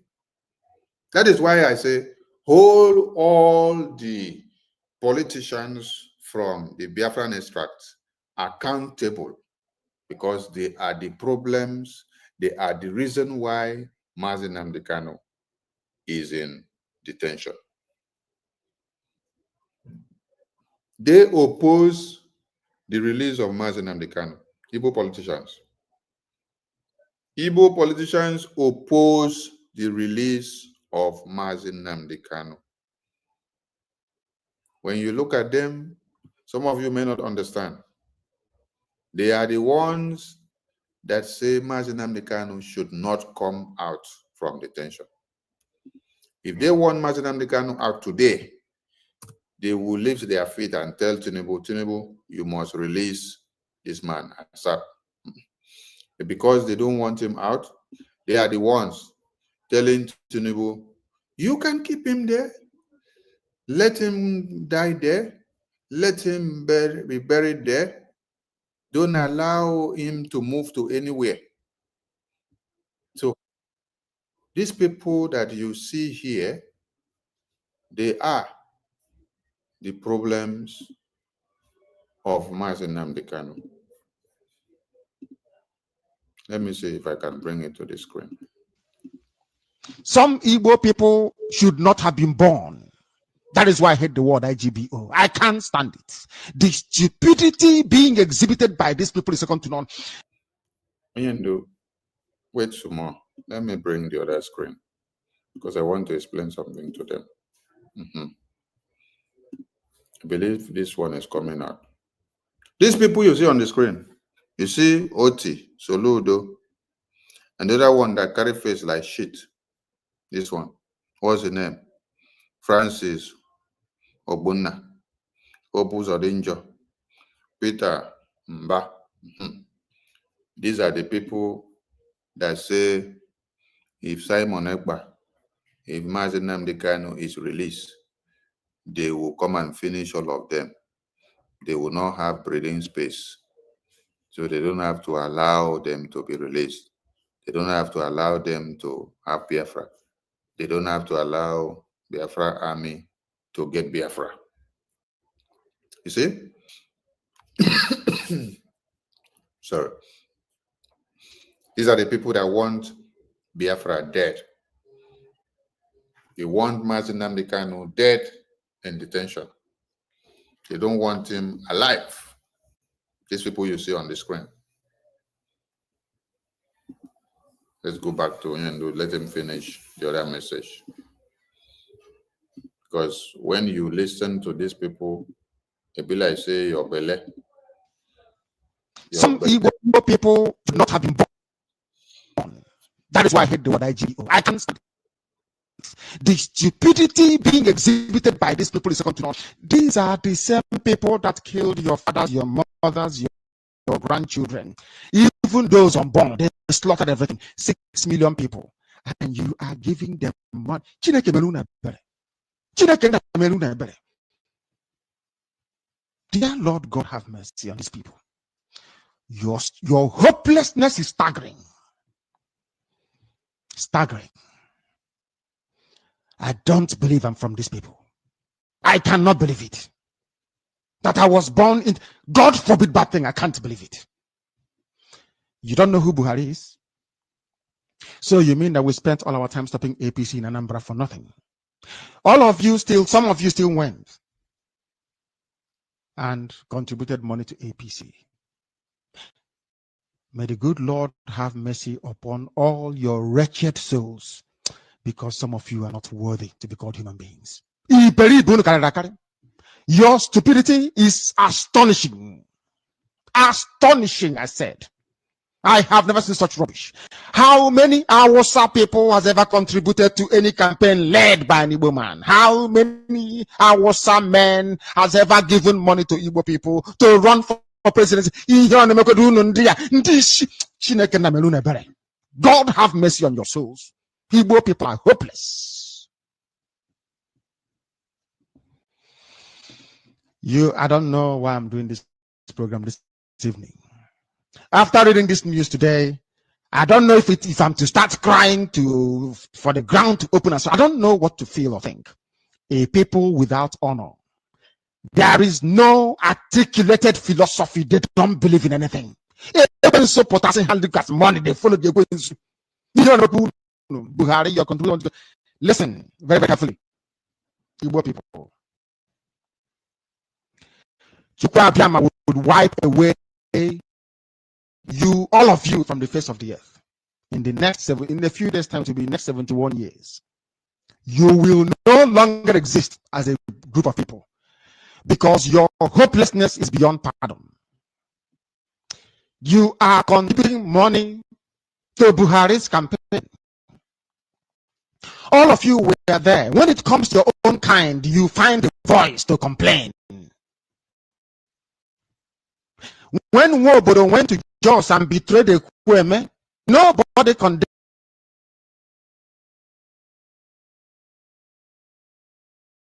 Nwobodo. He is there as a political chieftain in Enugu. When that same senator from Enugu voted against Anambra joining the oil producing states, nobody condemned him. But now all of you are flocking to give money to an Awasa person so they can give you Sharia law and Islamize you. All of you that gave money to APC, my prayer morning, noon, and night is that God will punish all of you.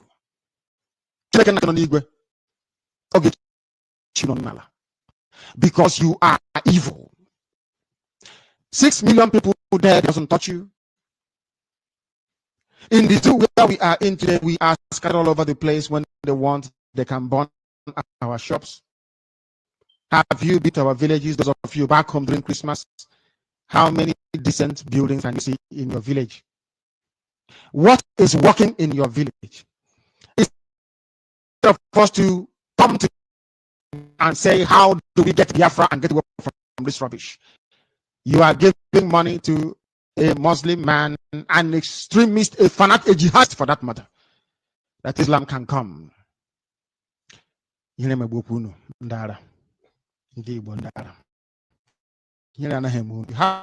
no shame. Where are the gossipers? Extraordinary. Maybe some of you left in China and in Japan, maybe to go and follow APC. Ebe Gode. You will all rot in hell, all of you. And when he's talking, his messages are like what he said yesterday is happening now. He said maybe some of you left Biafran struggle to go and join APC and PDP political party. And that is what just happened. Many of them now, they left Biafra struggle to go and join APC and PDP political party and then be fighting Biafra now. If you see Kenka and the rest of them, they are fighting against Biafra now.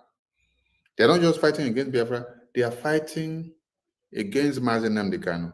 They want Imprison Nnamdi Kanu to be imprisoned, for him to rot in jail. That is what they are doing now. They have embarked on a massive propaganda to feed the media and to destroy the minds of people against Biafrans and the Biafran struggle. But you know one thing that I love? Truth stands the test of time. Any Nigerian that you are deceiving now, and you have been deceiving for the past 5 or 3 years, you are actually wasting your time because they are beginning to see the reality of the messages that Imprison Nnamdi Kanu was preaching and the messages that we have been preaching. They are seeing the reality now in their very before. They are seeing it. They are seeing it now in their very before. They are seeing it now. So you may continue to do the propaganda the way you want to do it against Biafran people. The more you do it, the more you are helping us. The more you are helping us to climb the ladder and the radar. I salute all Biafrans. Today, we don't have much time for calling in and for people to come into the studio because we started late because of many other engagements. So tomorrow, I may come earlier than usual to start. The message must be passed. We must continue the awareness. We must create this awareness. We must make everybody to understand and ask the questions. Ask these politicians, where is Imprison Nnamdi Kanu? What did he do to you people that you decide to kill him? Where is our Simon Ekpa, our Prime Minister? Where are all Biafrans that people have kidnapped and killed? Where are our Biafra defense forces that you are going after them? Why don't you go after the Fulani terrorists that are buying and unaliving people on daily basis? On daily basis, Fulani terrorists are killing people in the north, the middle belt, and everywhere. Why don't you go for them? I want every Biafran, whether you love Sonny or you don't love Sonny or you don't love to hear my voice, the message you should carry going forward is Igbo politicians jailing Imprison Nnamdi Kanu in detention, while Fulani politicians are protecting Boko Haram. So ask Igbo politicians to release Imprison Nnamdi Kanu and give to you. If they don't release him, go and engage them. Engage them in their houses, engage them in their offices, take the message to them, engage them wherever you see them. Don't exclude their family members when you're engaging them. Engage them with all their families. Because if my father is killing babies, women, and children, and I don't tell my father that what you're doing, you're annihilating a generation, the curses that will go on my father will also transcend onto me. So their families must also be held accountable. Don't let any of them out.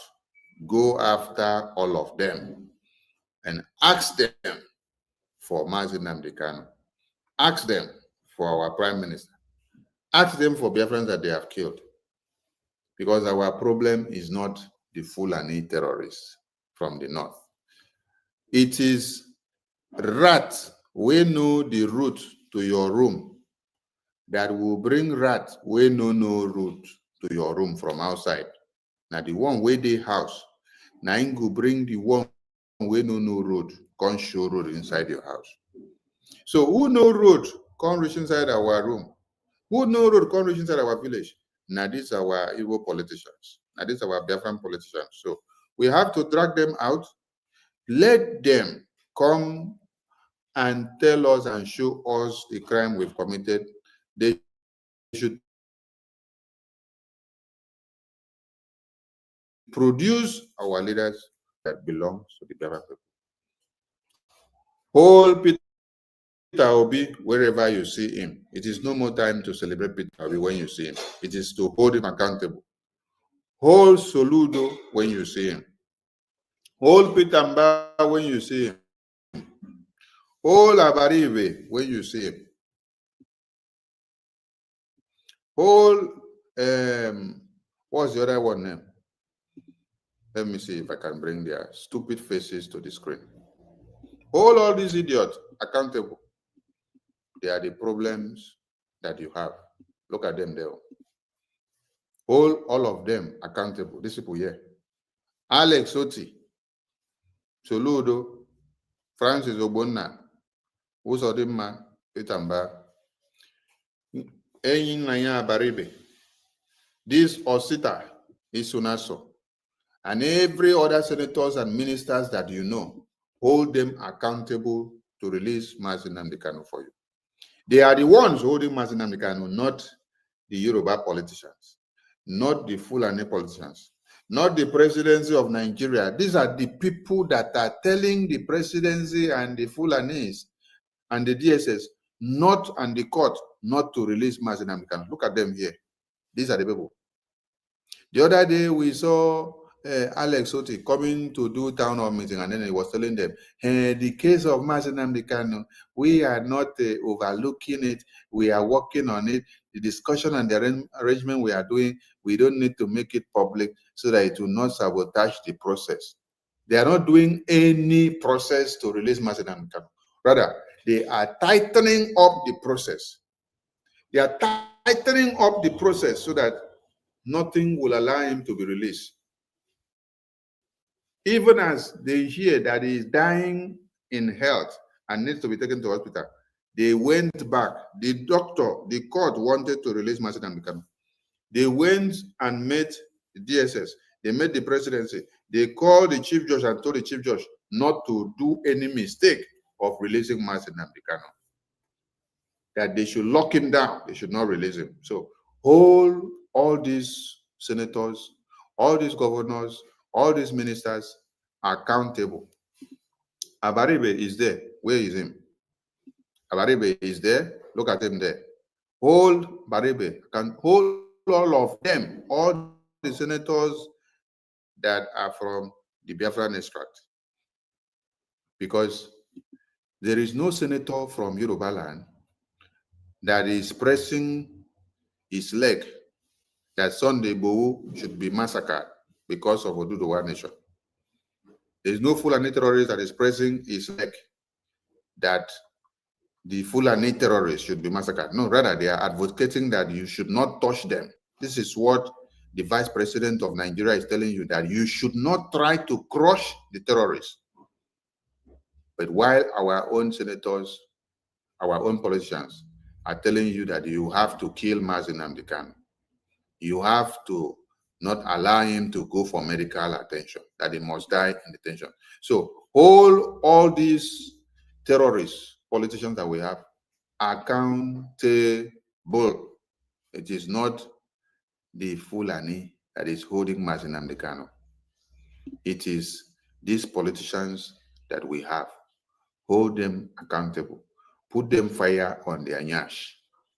Hold somebody accountable does not mean that you just look at him and let him go. No. hold them to ransom, surround them, hold them to ransom, hold them with their belongings and their families, hold them accountable and ask them to produce Imprison Nnamdi Kanu, or you show them pepper. They must produce Imprison Nnamdi Kanu. They must release him. When you hold them accountable, you will see that they will release. All of you that are talking in the media with this same campaign of Igbo politicians jailing Imprison Nnamdi Kanu, please continue the campaign. And don't do the mistake of when you go to talk, you start praising one governor, or you start praising one senator or one minister. Don't praise any of them because they are one and the same thing. Lash it out on them, raw and non-diluted.